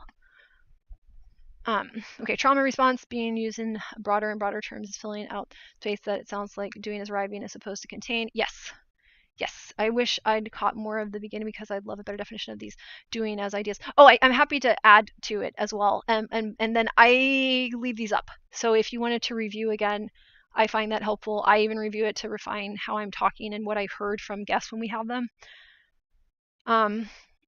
Yeah. And also thank you for the great conversation with you and Jamie. I appreciate you guys are being careful about how you're staying with each other and facing each other, as I call it. So building arriving theory is my theory. Doing is a word that gets overfit for arriving. So that's why I'm like doing dash as arriving, doing dash as dash arriving. And doing as building is the other mode, and I'm arguing they're metabolically distinct. And that is the case because you need to solve problems by moving sometimes, and you need to solve problems by stopping sometimes. And we as a human species are like landfish, as Hank Green likes to call us, and we are connected to the earth with a sticky sort of like foot contact, usually, not always. We have lots of disability that can change this, but generally speaking, that's what we're anticipating, right? So our brain thinks we're going to be walking around the earth, and that becomes a entryway to our social complexity. So it becomes necessary for us to use grid cells. This is Britt Mosner, work of Britt Mosner. There's a husband-wife team. They got divorced, but when they got their Nobel Prize in 2014, I think they were still married. Maybe not, actually. Anyways, but they're still colleagues. But Britt Mosner is the last name. I think one of them is just Britt. Britt Mosner is the woman. I always cite her because, yes, she's cool. And she does good explanations of this. May Britton Mosner. So you have grid cells, and I think they were compressed excessively by the researchers, such that they thought the grid cells operate like a honeycomb, like a hexagonal grid, but they were studying lab rats who wouldn't have been going through very dynamic terrains, which is weird for a rat already. And also they were literally looking at them from overhead. So they were watching and modeling this like a bird's eye view, which would compress. Yes, May Britt Mosner. Let me grab it. In fact, I can even give you a link. Please learn about that. Moser. Me and names. It's a lost cause. I read things and don't say them, and then they get mutated. So yes, please check them out. Here they are. So my contribution from my weird little autistic hidey hole of feral intellectualism, I think the real field is icosahedronic. I think Buckminster Fuller is correct in his being way too into tetrahedrons and triangles. I think that it's an icosahedronic arrangement of information, and that's how cells understand themselves, is actually like tetrahedronic or icosahedronic, except I call them tetraergohedronic or hydronic. So a tetraergohedron, icosahedron. Okay, what is ergo? Because the little ergo sign, like therefore sign, it's 3 dots with space in between. So if you allowed for points to not replace points, then that they're just super dense, and that would also match with like what you see in quarks. Quarks has 3 points. That these points are a field 3-dimensionally operating to give information that we see in light and whatever, of bouncing off and etc. But for us, we flatten and compress it down. And in the rats, it was excessively flattened. And in humans, we don't notice the flattening because those also provide us the ability to think about hierarchy and social skills. So social skills are mapped to grid cells, and that's the latest research, is like understanding that social skills are actually spatial configurational skills, or they're like visual spatial skills. And even if somebody doesn't have vision, that's still bootstrapped to that area of their brain, and that would normally take care of vision. So a hierarchy is a flat terrain turned 90 degrees and lets you go up. But we still sort of compress and flatten things down. And if you look at an icosahedron from above, it will look like a hexagon. And if you don't have to have perfect density because these triangles aren't pointed at the top, they're 3 points with the space, then you can do this, and it would work fractally. It could work with the golden ratio. You can do like all the stupid little spirals that you want to do with it, and it would function pretty well for physics. So that's why I think this all makes sense. So why the hell did I start talking about that? Because doing as arriving, doing as building, doing as arriving becomes really pronounced in land creatures, because we now have to understand how important it is to go from one place on the thing we're glued to, the surface we're glued to another, in a certain amount of speed for a certain reason. And for humans, we basically do it to escape danger, to get things we want. And that wanting is neurologically distinct from liking, which is interesting in and of itself. And like the very new science of greed talks a little bit about this, very new, by the way, which is somehow not surprising. So when people are arriving, they want something, but when you like something, you need to stop with it and stay with it. So doing as building, why does that become so developed in our species? I think for us, it's because we had very long pregnancies where we were growing this expensive brain. And while I think doing as building and doing as arriving are always part of any organism with like a nervous system, and probably goes down to like trees who don't do the arriving much, they do much more building. Like this mode may go down to like life itself and even beyond life, but human beings have this really long pregnancy where we have a lot of weird pain feelings, a lot of things to negotiate, because we got more and more complex. The more complex we are, the smarter we have to be to take care of that complexity. And for months of this, you can't move. You're not moving. Like you can move a little bit, but it's really not like running time, right? So what the heck would you do to manage your needs and to feel like, okay, even if I do have something painful, I can't deal with it right now? You build. So it's a way of not getting bored and self-regulating. So like to this day, you can write poems when you're not feeling good. Write in a journal. And you feel better? That's weird. Like that's actually kind of weird, right? Like you can be writing about literal like physical illnesses and feel better. Bonkies, right? So the argument becomes that because we have these pregnancies that required us to stay, we started to amuse ourselves even more and more with our building capacities. And the opposable thumb gets more refined and our senses get more refined. So we're better and better and better and better at building, which makes the brain bigger and bigger and bigger. So that this creates a positive cycle of increasing complexity. and it then you have to bring women back into hello feminism, the story of human evolution. And that's why I think those Venus figures are probably made by women during their own pregnancy about their own bodies, because they're sitting there, and if you look at the size of them, an average woman's hand, like, yeah, it seems about right. So that's my current contribution. And then, yeah,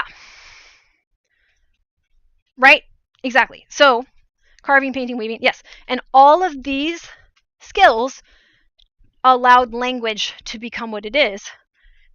And we have a problem where language is sometimes a way of saying, well, I'm going to threaten you in the future if you don't move where I need you to move for my own reasons. And we aren't saying that. And so we have a problem of how do we get back to communicating for coordination when we've failed to notice that sometimes we're communicating for arrival purposes that have exceeded management through building, through crafts, through noticing, through detection of problems. And then where does that get more hijacked? So then you have women in what I, okay, so let me, okay, this it's really dense, so I'm trying not to skip too much. So basically, I think that in our society, boys and men can get kind of groomed into something I call abusive psychosis. And it's not that other people couldn't have abusive psychosis, it's just that because of patriarchal systems that exploit the ability to be impulsive and slightly stronger, strong enough that it makes a mortal difference, boys and men in already people that were kind of psychotic dudes. So it creates like a perpetuating cycle of guys that will try to attack and use doing as arriving as how they regulate pain. And then they threaten people all the time, something I call patrodenialation or denialation, and use that to put people into the state that's its what's the word I'm looking for? Its response, the response state, which is abusive psychosis management syndrome. That's how I would think it is. And I think abusive psychosis is masculinity broadly, and abusive psychosis management syndrome is femininity. And that's what we've been describing, is a bunch of people who are having to use their building awareness to hide the fact that somebody is dysregulated and can't regulate themselves without feeling they're arriving. And they want to think that they're building. And we wonder why we have incompetent leadership. So it kind of all works together. And then the problem of it shows up because it's just like it was a booby trap that our species had that we fell in. And so it's a lot to take in, but it's not like destiny, and there's not a good reason for this. It's a really shitty reason for it. And so then I can have like empathy for the problem, but also we can start to say, well, all right, we really don't have to do this. Like all of this so we could build these big brains, and now we're not using them because doing is arriving. I think mastery and fulfillment may fit into this idea of doing as building. Yes, it does. It does. And for reference, when I was dancing, I was really into learning about peak performance. So that would be, oh, what is his name? Flow state. Mikhail, do I even have the book here? Well, anyway, so the flow state, that's a really famous book. Or flow, I forget if he calls it flow state or just flow. And there's this guy with this funny name that wrote it. I need to memorize people's names so that I can cite my work. But yeah, peak performance flow state stuff is something that I got into, and it is super connected. It's connected to Carol Dweck and mindset theory. So the whole fixed mindset, growth mindset. Yes, Mihaly. Yes. I don't even know how to say his name because it's just so many letters. But yes, that's the one. Yeah, and there's a hollowness to doing is arriving that is oft commented upon. Exactly. And if you use doing as arriving, doing as building as the framework, it just cleans up a lot. Like it allows you to say, oh, okay, we don't have to do the empath thing. We don't even necessarily have to do the narcissist thing necessarily. That may be just like a doing as arriving overfit or a syndrome or something, right? Like we can start to ease the clutch on some of these ideas that we're holding on to for dear life because we know things are not good. And then we can depersonalize that into a place that's like not excessively clinical, but is much more pragmatic, and then dials back the level of threat that we're feeling so that we don't have to be pushed towards doing as arriving to try to solve doing as arriving, which just doesn't work. So we need to be able to have the doing as building. I think the place to look, which is why it's so interesting that like critical theories, post-structural analysis is being attacked. It's not shocking at all, but or feminism is being attacked, or anything looking at the Black experience, slavery, oppression, all of this is being attacked all the time because those are the people you need to pay attention to and talk to. So my argument is that like you need to analyze abusive psychosis management syndrome sufferers, those people, and get them to recover their healthy building because they're closer to being able, they're more capable of being able to switch to that, to toggle to that, because right now they're being forced to toggle into it to regulate a doing as arriving sick world that's basically like institutionalized as well. So you have to do as arrive for the people everywhere, whether they have power or not. It's crazy. I still misspell it a lot. Yeah, I'm impressed. It's like trying to memorize all the numbers in pi. Like, holy. Yes, so children, yes, right. And we then can start to say, like, well, like feminism, this is what I try to tell people. It's called feminism because, and this is why someone's being like, well, can we have masculinism? I'm like, I don't know if you get what we are doing here. Feminism gets called that because they were asking what is feminine, because the doing as arriving overfit men were already writing constantly what made women feminine, what made them into women, what made them these different things, right? So it was the essence of the female is the feminine. And it's not trying to rescue it, it's investigating, is that real? What are they actually talking about? When the guys are talking about this is what a feminine person is, this is why women are feminine, what the hell are they talking about? So if somebody were to be involved in masculinism, it would be the same project if they're doing it right, but it would be a weirder project because you'd still be men writing about themselves is what you'd have to analyze, not women writing about men, because women didn't define those terms to begin with. We're already working off of the abusive psychosis of men that was codified, because it's very hard to even find books by feminists that are in print that are any good. So it just doesn't make any sense. And it's the argument is like, if you really want to get to the root of things, you have to talk to the people that are the least psychotic, and those are the ones that are having to do the abusive psychosis management syndrome. Even though they have tons of distortions, they are the ones that have to like confront reality and make it appear to not be however the emperor doesn't want it to be. So yeah, so it badly as I might be doing this the justice it deserves, that's basically what it is. And then it all kind of makes sense finally, and then we're good, and then we just work from there. Let me see what Jamie was saying. This is a little bit older, but used to type pages of books out as if that helped me to digest the content or meaning of the book more. Yeah, I think that does help. The other thing I'll mention, that's kind of a fun thing to jump into. When you're processing things out loud, it's different than when you're processing it in writing. Is different than when you're processing it visually with reading. And so, yeah, it's process as many ways as you can. Information. But yeah, so that's building arriving theory is all that and more. And it's to liberate the species from abusive psychotic cult and help us to realize that's what's happening, and what happened, why you would end up with abusive psychosis management syndrome is when it's reached this level of pervasiveness, like abusive psychosis as a system. It's stochastic, so it's stochastic abusive psychosis, and you don't know when it's going to happen, and now you've got to be hyper vigilant. So I want to give people a chance to say, no, I'm not going to do that.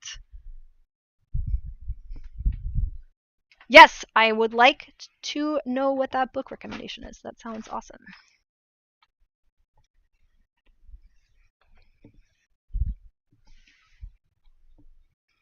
And then I'm going to try to sit, or I'm going to try to organize these baskets of stuff from my bathroom because I don't know what's going on. And I'm working on a paper. I'm on a little bit of a hiatus, but I'm trying not to be on it for too long because I want to get into it and try to finish it in October. Hi, Hokey Man! Good to see you. Oh, there was a woman on a video earlier saying that she was annoyed that men wouldn't give their seat up on the train for her, and someone replied saying, yeah, that's what equality was. It's what we wanted. So there are even some women who are upholding. Yeah, so upholding abusive psychosis is the job of everyone. And women will internalize that job in different ways. Is sort of, and so will men. It's like basically everybody has to do it. And when it gets into like abusive psychosis management syndrome, to an extent, like we all are experiencing that. It just depends on how many demands we're making of other people, and women are not able to make certain demands because the whole point of it is that they are inferior, and so once they start to demand things that the superior psychotic person wants to be able to have, which will be based on doing as arriving, right? So if somebody doesn't need to maintain their affect with doing as arriving, they'll use more doing as building because it's a better method. It's a better choice. So I would say that unless you have a reason to use excessive doing as arriving, it will start to toggle differently. Yeah, so a lot of these demands appear invisible, so can autistics even find it hard to be upholding these psychoses? Yes, I think so. Madeline Lane McKinley, Solidarity with Children, Essay Against Adult Supremacy. Interesting. That's very interesting. Okay, I'm gonna look that up. Also, I may need to switch my headset in the near future, so don't mind me when that happens. It'll have a weird, funky transition for a second.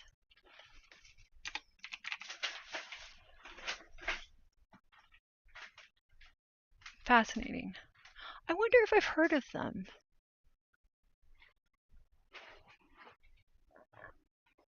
Interesting. Oh, it's very new. Thank you. Huh.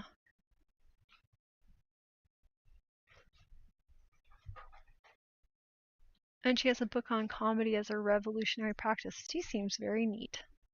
Thank you for sharing. I'm excited to learn more about her. Oh, that's great.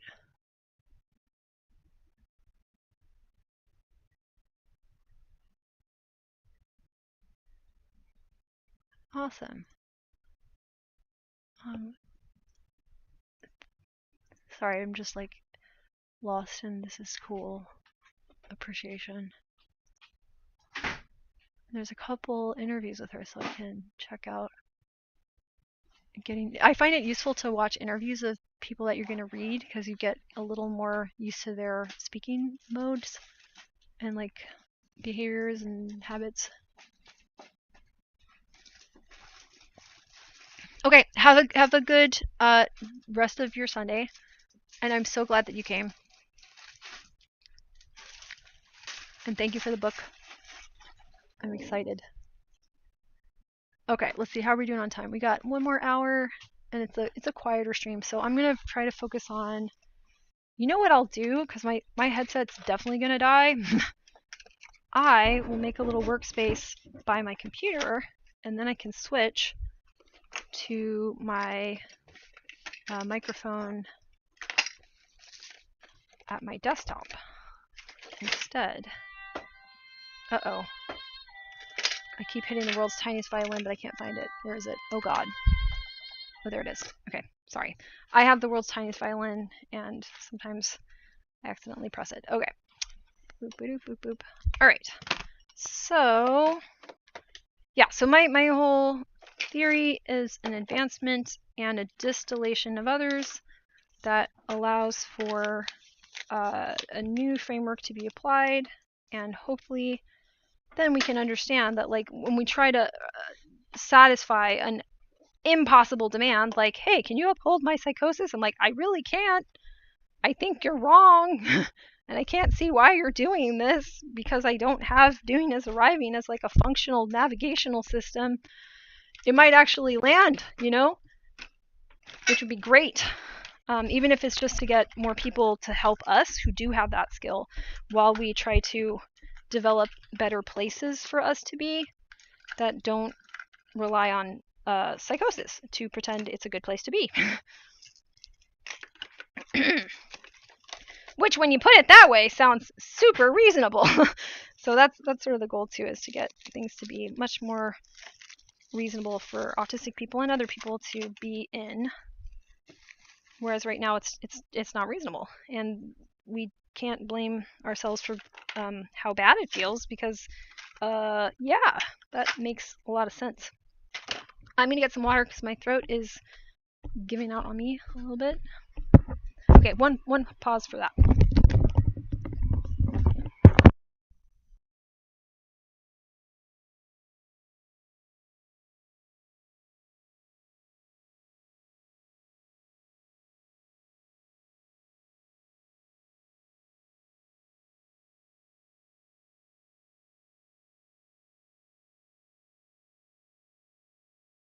And a couple more baskets get moved over here, and then I have my workstation for the remainder of the 50 minutes left.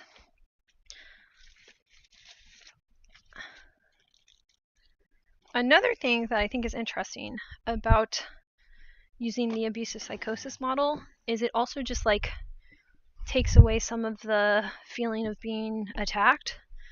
You're like, oh, like, if I had to manage somebody who is experiencing psychotic delusions, would I fare much better than I am now? Oh, I would not. So maybe I don't have to try to fix this because it's unfixable. It doesn't help as much as I would want it to, because now we're back to what we were talking about earlier about how these online environments are hybridized with our physical environments, and for autistics I think that's a bigger metabolic problem. So it's not good that we get attacked in the first place. I would like more prevention, less trying to, you know, treat it after the fact. I don't think that's working very well. I don't feel it as working very well. And then I'm very concerned about how much that excludes autistic people from getting to build their own spaces by virtue of staying around a space long enough to make this sort of development possible. And I've managed to stay around because I've had enough support to do that. Like, if nobody was coming, if Jamie didn't come, if folks didn't, like, this is a rare day where nobody's come in to chat, but, you know, almost every time people have come in to chat, if that didn't happen, it would be a lot harder for me to keep this up. So the whole point is that I'm not antisocial, I am pro-social, but I have limitations in how I can exist socially and in the world in general, and I want to make it a better world for people to exist in, who exist differently and who exist pretty typically, but are also not in a system that is good for humans. Like, we are canaries in the coal mine, as many. And my microphone died. I'm gonna charge this. I might take a tiny break just for a second, since I need to grab some more stuff from the bathroom. So let me put on the BRB screen. I hate that PBS has been cut off. Yes, I think the hierarchy possibly taking over and maybe restricting YouTube, and unfortunately YouTube for quite a while has most content that there. Yeah, exactly. Well, and I'm wondering about that, Hokey Man. That's a very apt thing to be worried about. I don't know if they're going to restrict the lectures that I watch because they're just so unpopular. So maybe we just need to organize around like making sure we have libraries of them, and then we're teaching each other to look them up and watch them, and trying to make some sort of an organized effort to unschool together. But yeah, I think that's probably something they'll attempt to do. Whether or not they're going to hit a breaking point of people figuring out this doesn't make sense or not is sort of the question. Like, they're trying to race to nothingness. I'm like, I don't think we want to be nothing. I don't know about you guys, but no thank you. And I mean, the nice thing is, once you understand that once you understand, if you can buy into, that this is a form of psychosis, you can be like, okay, well, they're out of their minds. Like, at the very least, they're not really living in reality. So eventually they're going to do things that are opposed to reality enough that they might reveal themselves as giganto frauds, and people may be able to actually develop the wherewithal, no matter what they're trying to do, to stop that maybe they just can't stop it. Like, we've reached escape velocity, but it's in slow motion, right? Maybe that's where we're at, which means we need to do everything in our imagination to keep establishing like the right framework to support that. Like, we need to make this more stable, but they're not really stabilizers, they're like destabilizers. So trying to stabilize their destabilization may be a doomed project. I mean, it ultimately is, but we hope that the doomed project doesn't cost the species, is the hope, but rather just cost them existing in that way.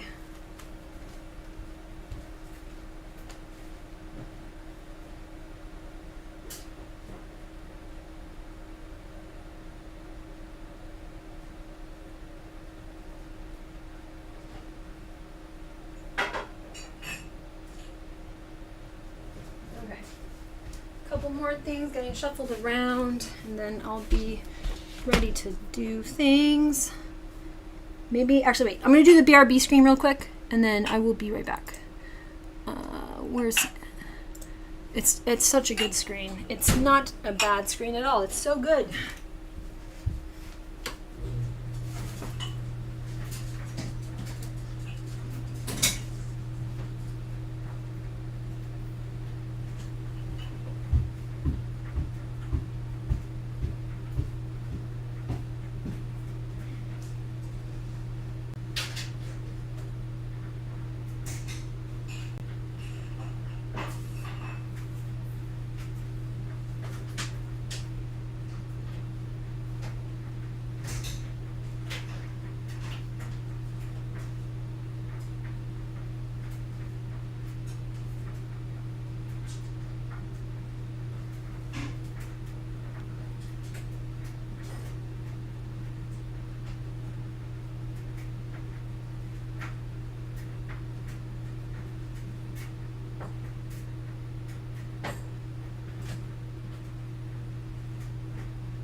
You're done? Nope, not yet. I'm on a break. No one came in today? No. But we're chatting. See? Oh. Yeah, we're doing chats. Do you think they will get science, history, and stuff mostly erased off of YouTube? I hope not. That's a concern.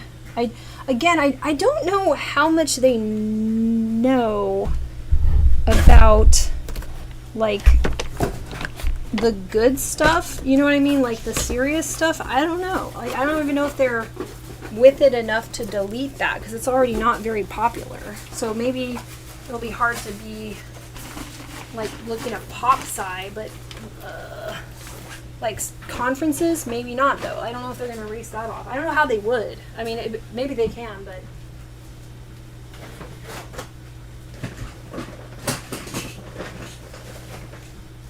that could also be a cue for us to get more organized around it. I will turn this back on. Wow, these baskets are crazy.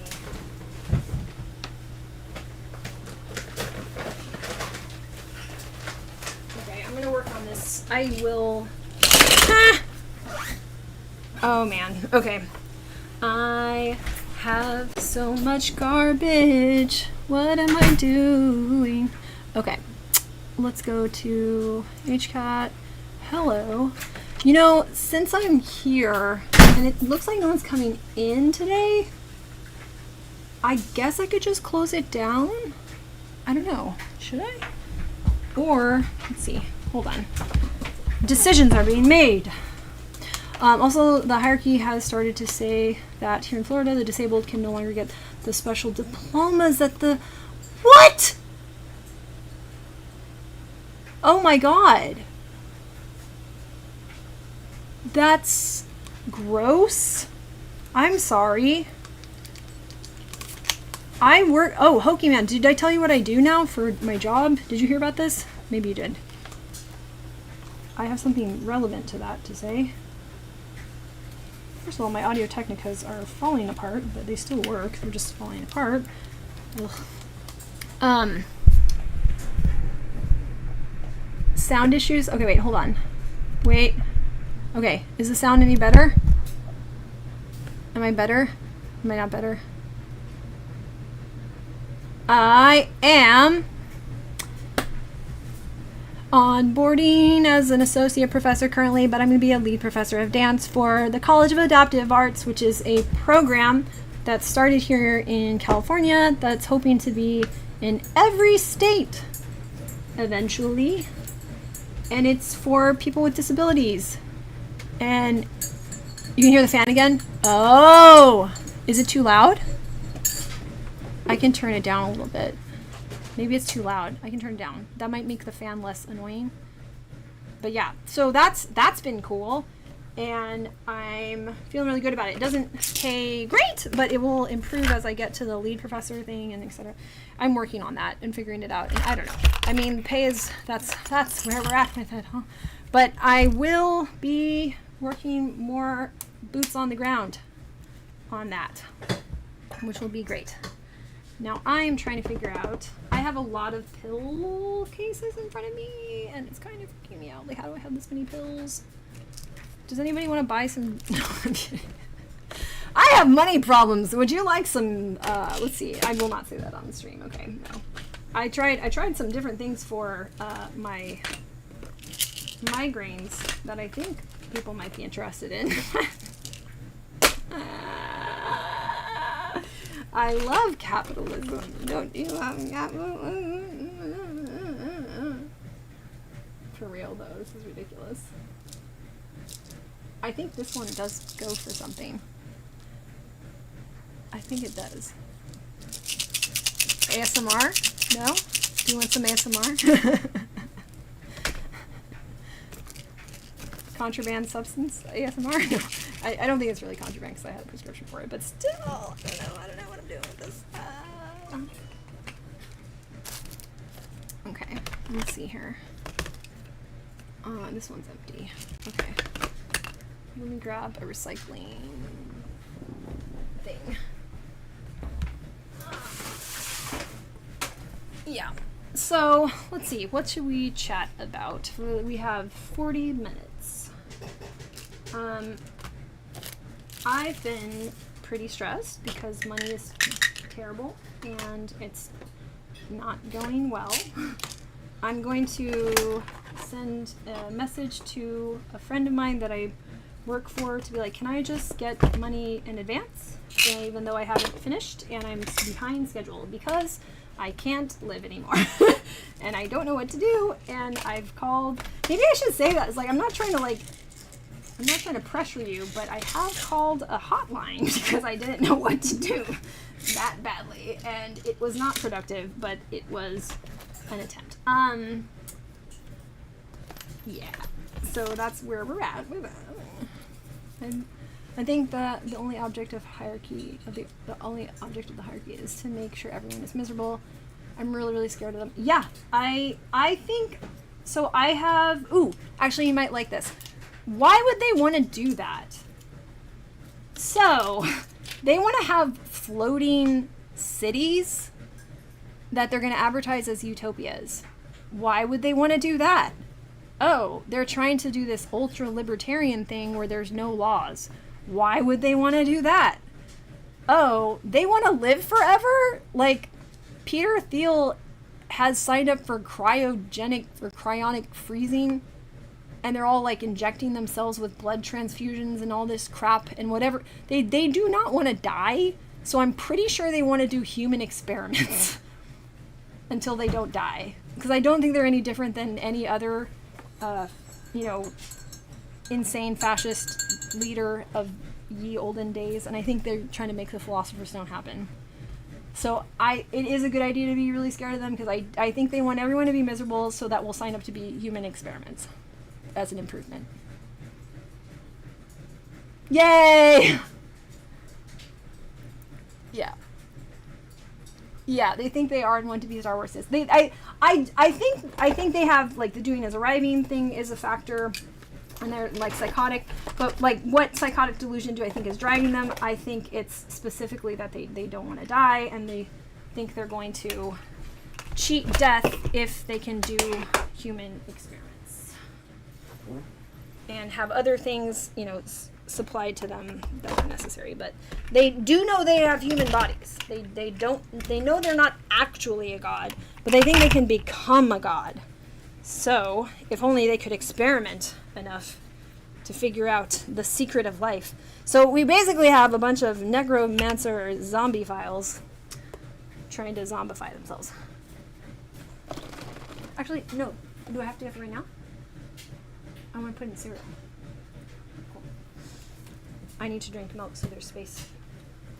Hierarchy. Hello! Hierarchy is a process, not a them. The people who are currently in power are trying to change elements of the hierarchy, but hierarchy is a social relation that can exist in any social context. This is a good point.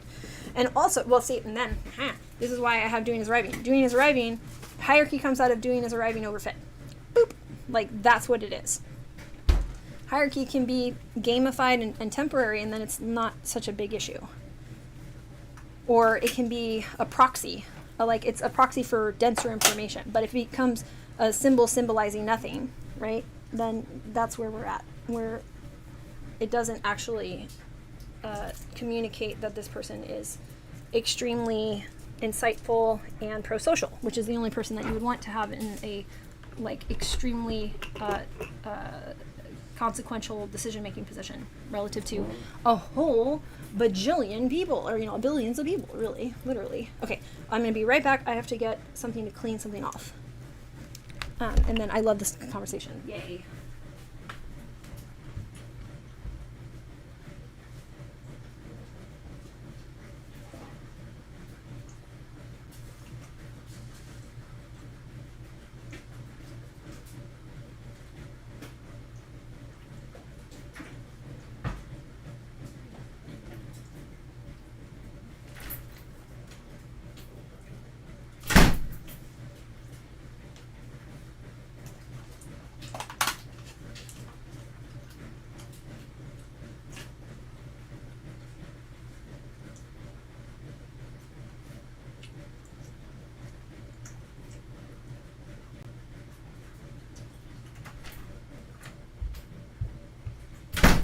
I'm back. I read. There are competing hierarchies and distinct ones in different contexts. The global context is not a coherent hegemony of one hierarchy. I agree. There's a shared understanding of terms. I love it. Oh, we love shared understanding of terms. Hokie-Man has been here a long time. They know that that's dope. You're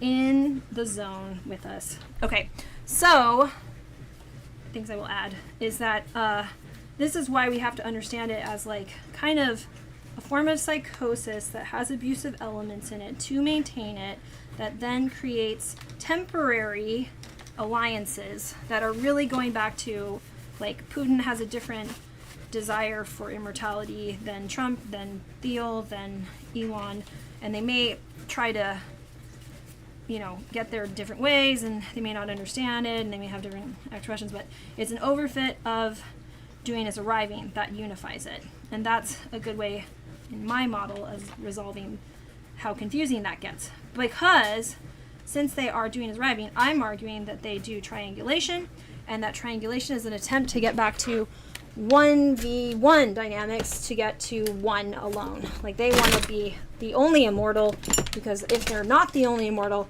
like Highlander, someone's going to come and kill them. So they want immortality, and they need to restrict as much as possible the people that want immortality, which is why they like religion.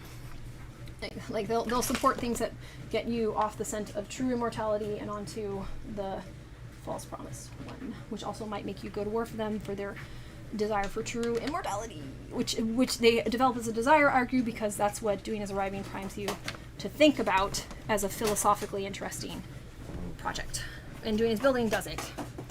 So it's all about, like, which metabolic mode you're toggled into. I'm going to get another paper towel.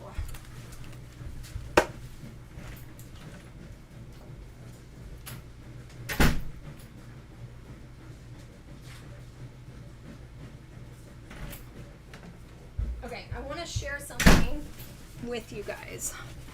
So look on the screen, and I will grab it. I think I'm going to pop out of this, actually. Let's end this. I drew that. Look at what I drew. Hey, hey. Okay, so let me go to, I think I put it in feminism on my Discord. So this is what I was working on with the LLM that I've got a dedicated method of working with that I've also, yeah, sort of is meta-proof of some of my ideas. Let's see. So they generated this after we did a, I don't know, cognifacturing session. It's like manufacturing, but with your brain. Where the heck is my feminism side? Oh, here it is. Okay, so bloopity bloop bloop bloop bloop bloop bloopity bloop bloop bloop bloop bloop. Where is it? Oh, it's quite a ways up. I shared a lot of stuff the other day. No. Okay, so now we have this epistemic protocol. Let's go here. And okay, so the 5C claim, one clear sentence. Confidence, C 0 to 5. And this is nice because we have 5 C's and we have a confidence score of 5, so it's easier to remember. Credentials, what it rests on. It doesn't have to be traditional credentials. It can be all kinds of ones that we establish are relevant to the subject at hand.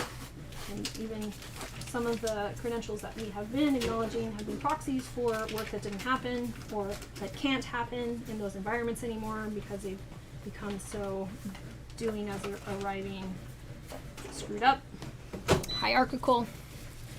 Okay, so conditions, what would change my mind? And this, Stephen Hassan talks about this a lot. Like, this is what I think, and this is what it would take for me to reconsider.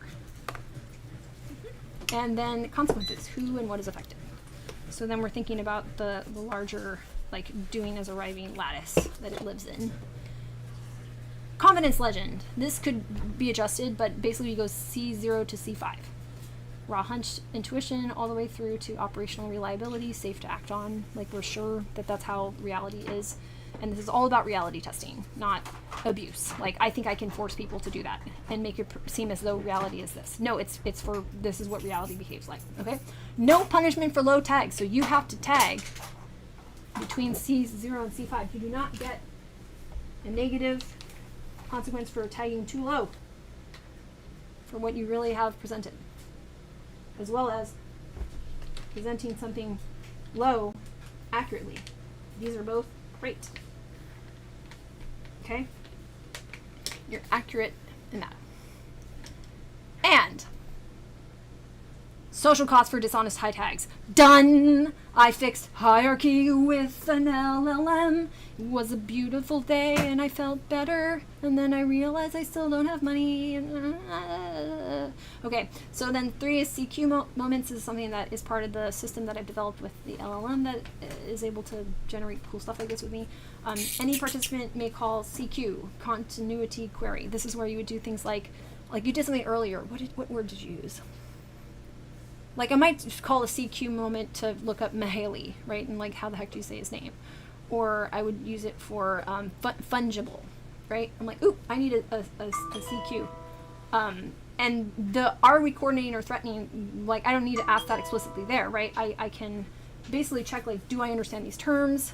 And sometimes people can use a term to intimidate you, like the jargon, what is that? Machine guns, right? So we can establish that like, oh, this isn't about hierarchy. This is about clarifying terms, and these terms are important for these reasons. Great, cool. What's the lowest confidence link? So we're trying to be like, what do you feel most secure about here? What's the least secure part of it? Like we can situate it. And then do we have place, times, tools, guidance, which is really, really important. Like, can we work on this? I did not. I will read that.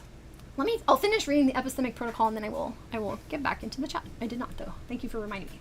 On the 4 conditions checklist, before any plan, confirm all are present. So this is the big thing I wanted to share. So it's PTTGs, right? If any are missing, we are in fantasy, not reality. I love how I'm like, yes, my GPT buddy, homie. Place, somewhere to be, time, long enough to act and grow, tools, right, objects, resources, guidance, people, knowledge to support learning. Ta-da! And this is how we can organize instead of even money. Whoa. Okay, I feel like there will be no real healthcare. I can't have my meds called into the doctor anymore via my pharmacy. That's messed up. Now I have to give them the prescription number and then supposedly they call me back. Yeah, I've had some problems with that and my medication. Like it's much harder for me to get them filled and it's a whole monthly ordeal every time now. And I don't know what's happening there. I'm like, are you guys trying to have our medications fail to support us? Like why is that happening?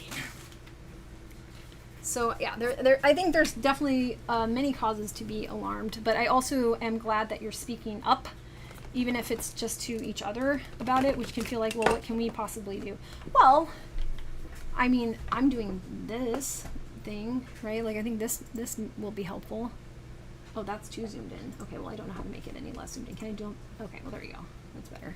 So yeah, some helpful ways of navigating total insanity, but it's insanity, and if we practice speaking about it when we're having to be put on the spot and do it, we will be more successful, and it will be much more difficult for people to deny our sanity even while we manage neurocognitive differences that benefit from medications or from lifestyles that seem too alien for people to recognize our humanity, which is gross, which is very gross. But we can talk about it, and then it's very difficult for them to deny that we are functional human beings with a different set of needs that we're very cognizant of and self-aware of. And then like the game that we're trying to win, which I don't like having to win a game for my PTTGs to be honored. That's not how that's supposed to work. But the game that we would be playing then is one of coherency, like being the most coherent and being the most capable of self-insight, which we will win because it is definitive of people with these like abusive psychosis thing that I'm talking about. And you may call it like narcissism, any of the terms Bandy X Lee uses to talk about these leaders, like malignant narcissists, what else? Cult leaders, yada yada. All of them lack self-insight. Because that's what, in my model, they had to murder in themselves to be even like this. They even killed the doing as building entity in themselves to try to get from 2 against 1 to 1v1. So they're just, like they're basically an arriving entity and an arriving God trying to extra arrive together, and they eventually want to arrive to God and kill him. Is what I'm arguing is their pathology. It's destabilizing. It's not quite as poetic as that. It's really a neurocognitive phenomenon that I think is out of hand. But that's a way of like understanding it while indicating the grandiosity of a psychotic delusion, which I think they have. I think they're grandiose psychotic delusions, and that's what's fueling and explaining why this behavior gets so crazy. So I feel like that could be explained better, but our job is to be like super, super good explainers of the system and ourselves. And then it has to sound as credible as possible through refinement, not through bullshit, not through lying or manipulation, but because it really is just super credible. And that's why we're talking about credentials, right? So we're, by talking about this, improving the status of our credentials.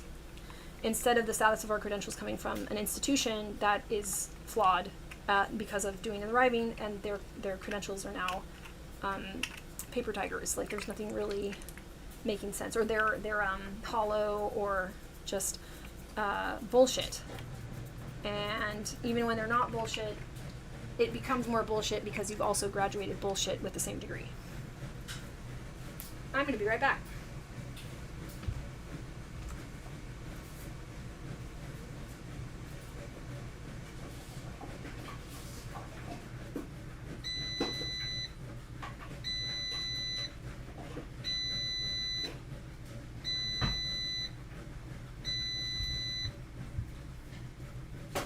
Does that all clock? Does that make sense? And then we have about 20 more minutes, so I'm going to keep working on these little baskets that I need to organize, or I guess go through. I don't even know if I'm organizing them. I'm just deciding what's in them and what that possibly means for the future of the species. No, I'm kidding. Am I starting to get wacky? Maybe. I might be getting a little wacky. I need to keep some paper towels. Any questions? Any thoughts? Any concerns? Anything I can clear up?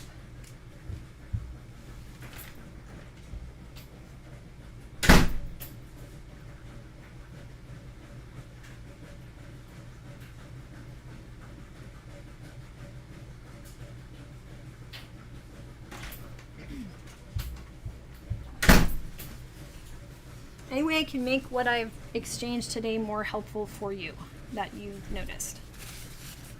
Is there a need for clarification that I could do? Is there enough guidance? I'm hoping that the medications aren't being purposely made to be harder to refill. I hope it's just that the medication stuff just changed a bit. Yeah, and I think that's probably isn't that the import problem? The tariffs and all that? Like, they're changing suppliers, and that's messing it up. I think that's got to be playing a role, probably. I'm gonna throw this away. Oh wait, do we throw this away? I don't know.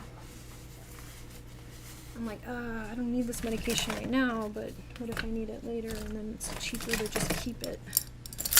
What a weird problem to have.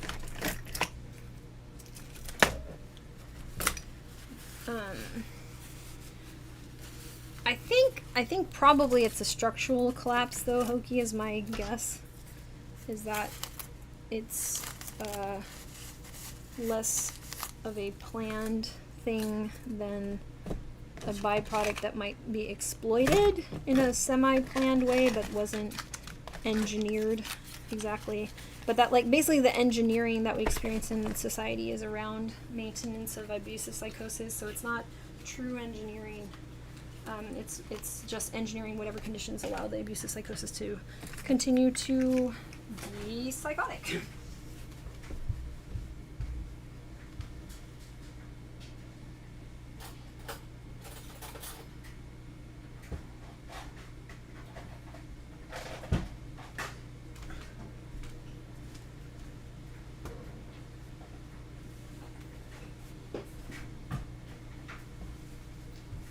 And the reason why I hit the abusive psychosis drum so hard, even though it's like, I understand I'm taking some liberties, but I think they should be taken. And it gets us out of calling it masculinity, and it incentivizes people to abandon the cult of masculinity, femininity as like good terms for this. I'm like, I think you should call it abusive psychosis and abusive psychosis management syndrome. Sorry.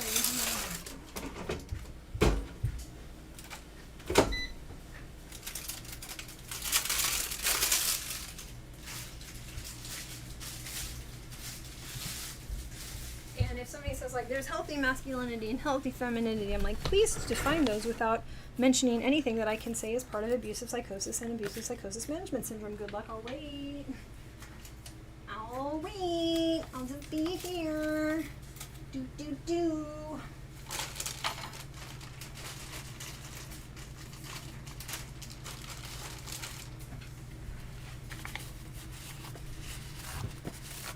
I hope the stuff that I feel paranoid about are just changes, not anything that need to be worried about. Well, okay, I will say I agree with that sentiment, and I will say, just for your own sanity and reality testing, it is very disturbing and wrong that anybody is quote unquote in a leadership position that would put you into that level of uncertainty.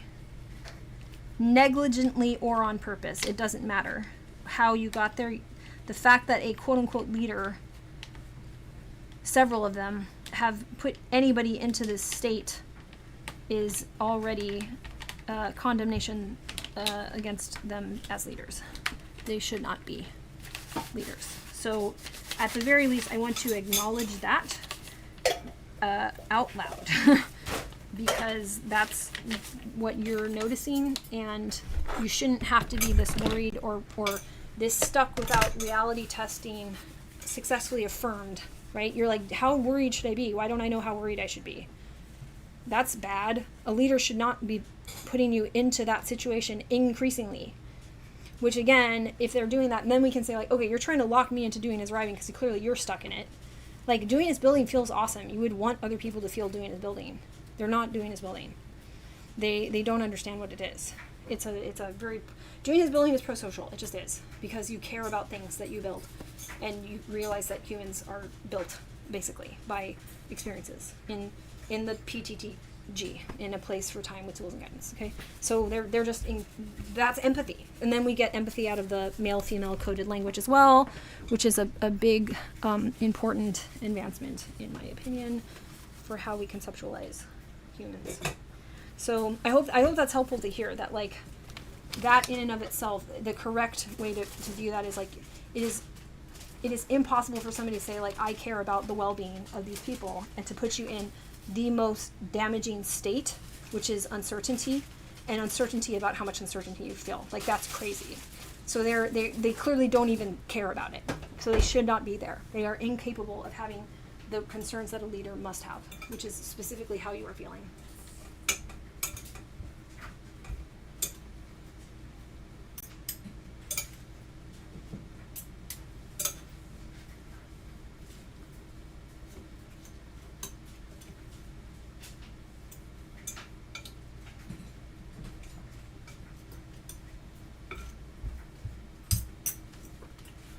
Okay, let's read. I feel that democracy is strong enough to overcome this, and that the hierarchy will itself at some point collapse. Yeah, I think so. And I think like what we're doing here is a demonstration of that principle, right? Like that we're helping each other, because that's what the foundation of democracy is. It's working to develop communication that is dynamic for a large group of people to figure out what human beings are going to need, and then get it to them in time for their needs to be satisfied, as well as, you know, advancing the project of maintenance of human needs, right? To be more successful at doing that. And, you know, we've done this with the germs. We are losing some of that all of a sudden, but okay. And then we need to think about this as like kind of infectious, that the behavior that they're exposing us to creates, that's why I have abusive psychosis and abusive psychosis management syndrome. Like, it creates a pathology that then we can talk about, and that's why I like Mandy X. Lee, and I like the work that she's done with Stephen Hassan, and the the World Mental Health Coalition. I think what they're trying to do is really great. And then it would be at the level of the UN and beyond. Like we'd have international institutions that this is their role in society, is to watch for what's happened here with hierarchy and the way it's continuously been funneled into pathology.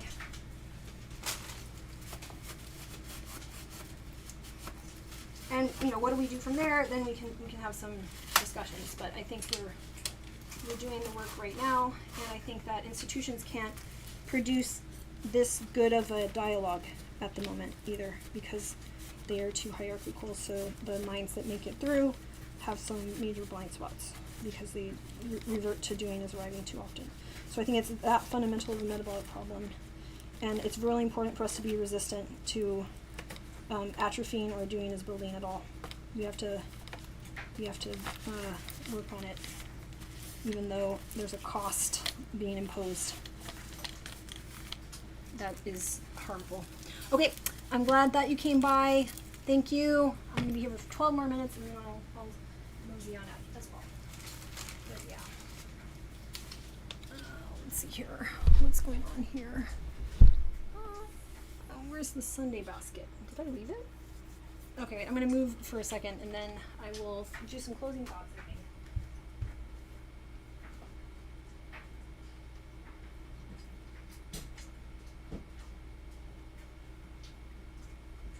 Okay.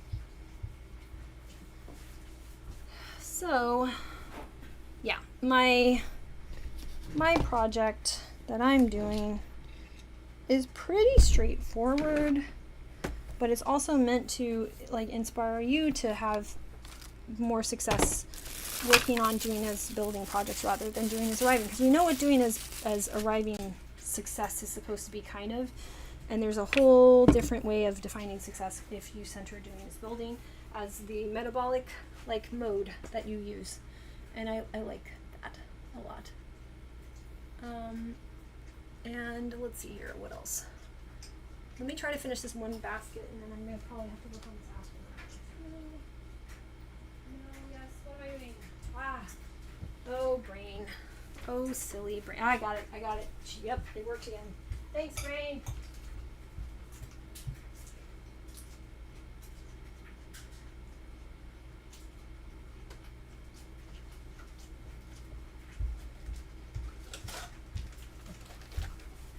So the main thing is practice talking, practice thinking, find peers to practice with. They will be in surprising, weird places. Where did I come from? You know what I mean? There's no institution that's popping us out.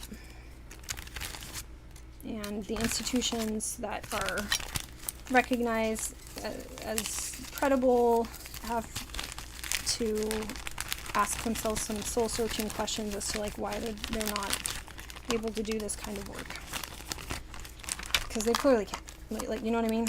I'm not trying to shit on universities. I don't know. I'm sure that there's a million sob stories as to why they are stuck. Oh, is this? Oh, yes. Wait, is it open? Oh, I found an. Oh, look, I found one. I found an anti-migraine medication. They're gold to me right now because I'm in between doctors. Yay! And it's a 10 milligram. I can split this into 2 doses. This is so exciting right now. Oh my god. Okay. Well. Yay. But yeah, work on these conversations as if they matter, because they do. And don't be embarrassed about where you are in some social hierarchy, even though it's really easy to be. I empathize with that, and that's why I can say that. And it sucks. I wish it was a lot easier to be in a place that lets you be there with the right tools. And if you don't have enough money to get there, at this point, I think we just need to start telling people that and see what happens. Hopefully it goes well. I'll test it out, because I have to at this point today. But it's really hard. It's really hard. It's really hard to feel like I'm going to ask somebody, I'm going to bare my soul about how this system is crushing me and people like me, and see if people care. That's a big ask. But I'm going to have to do it. And I'll let you know how it goes. And you have to believe you can metabolize even more, I don't want to say disappointment, but heartbreak. Like, it's heartbreaking. What's happened now to the species is beyond heartbreaking. On an individual level and a societal level, like in the micro and the macro, as far as the eye can see and as deep as the eye can look inside of yourself, it's heartbreaking. And that heartbreak is extremely important to acknowledge and to say it's not part of a heartbreak competition either. It just is. And it shouldn't be left like that. It's not okay. But it's really, yeah, it's not going to be straightforward to recover from that, though I do believe it's possible. Otherwise, we wouldn't be even doing this much, right? This is already good, promising evidence that somebody wanted to stay here and listen to this, or some people come and listen to these later. Like, that's amazing. Thank you. Thank you for caring. And thank you for believing that this is meaningful and that it's helping you to figure out what is meaningful. That's what I want. If my contribution in life gets to be what I hope it can be, it would be for you, people who realize this is meaningful, to become astronomically better at detecting what's meaningful, what's real, and then reality testing with those meaningful ideas that you're able to perceive and hold in your mind and then act on. Yeah? And even though it's hard to put that into words because it's a little abstract, it's supposed to be an every second of your life thing. That's what I want to be better for you. So I know how happy you'd be.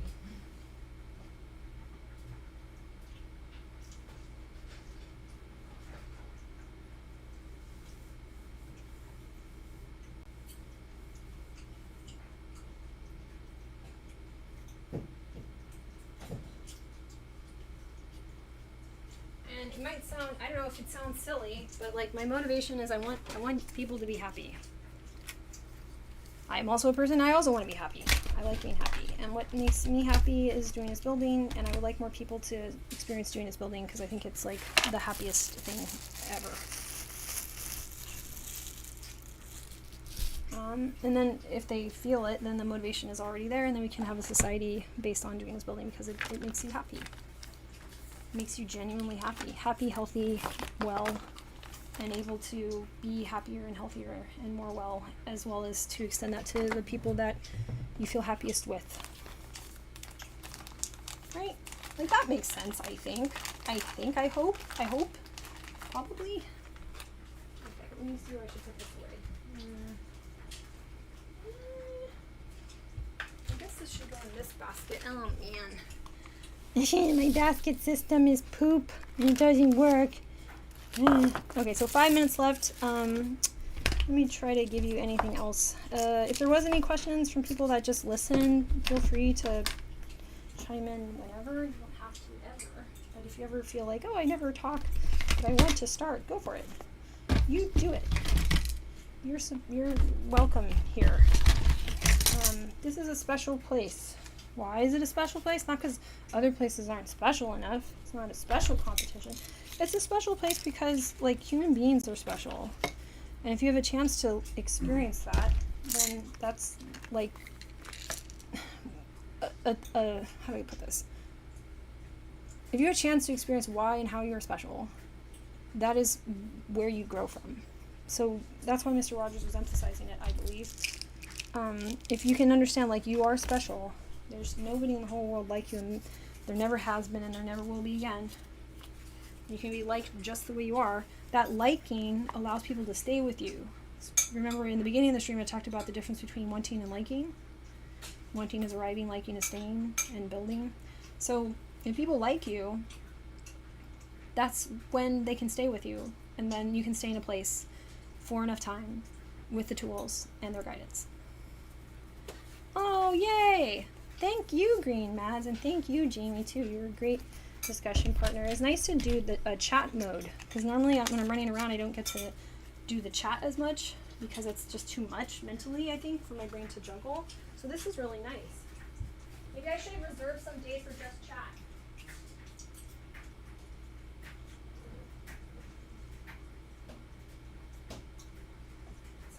This had a good feeling to it. I really liked it. Okay, I think that's it. So this, as always, will be available.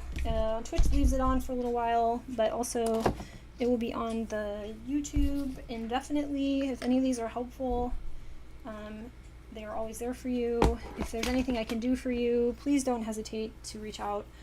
Sometimes I'm slow getting back to people because I haven't solved that problem in this current structure at all, which bums me out. But the idea is that eventually we have a really great, robust virtual neighborhood that I can be, consistently supporting different projects in that I'm good at supporting. And then you can support the projects you're good at supporting. Have a beautiful day, everyone. Thank you so much for being here. Thank you for contributing. Thanks for coming back. And I hope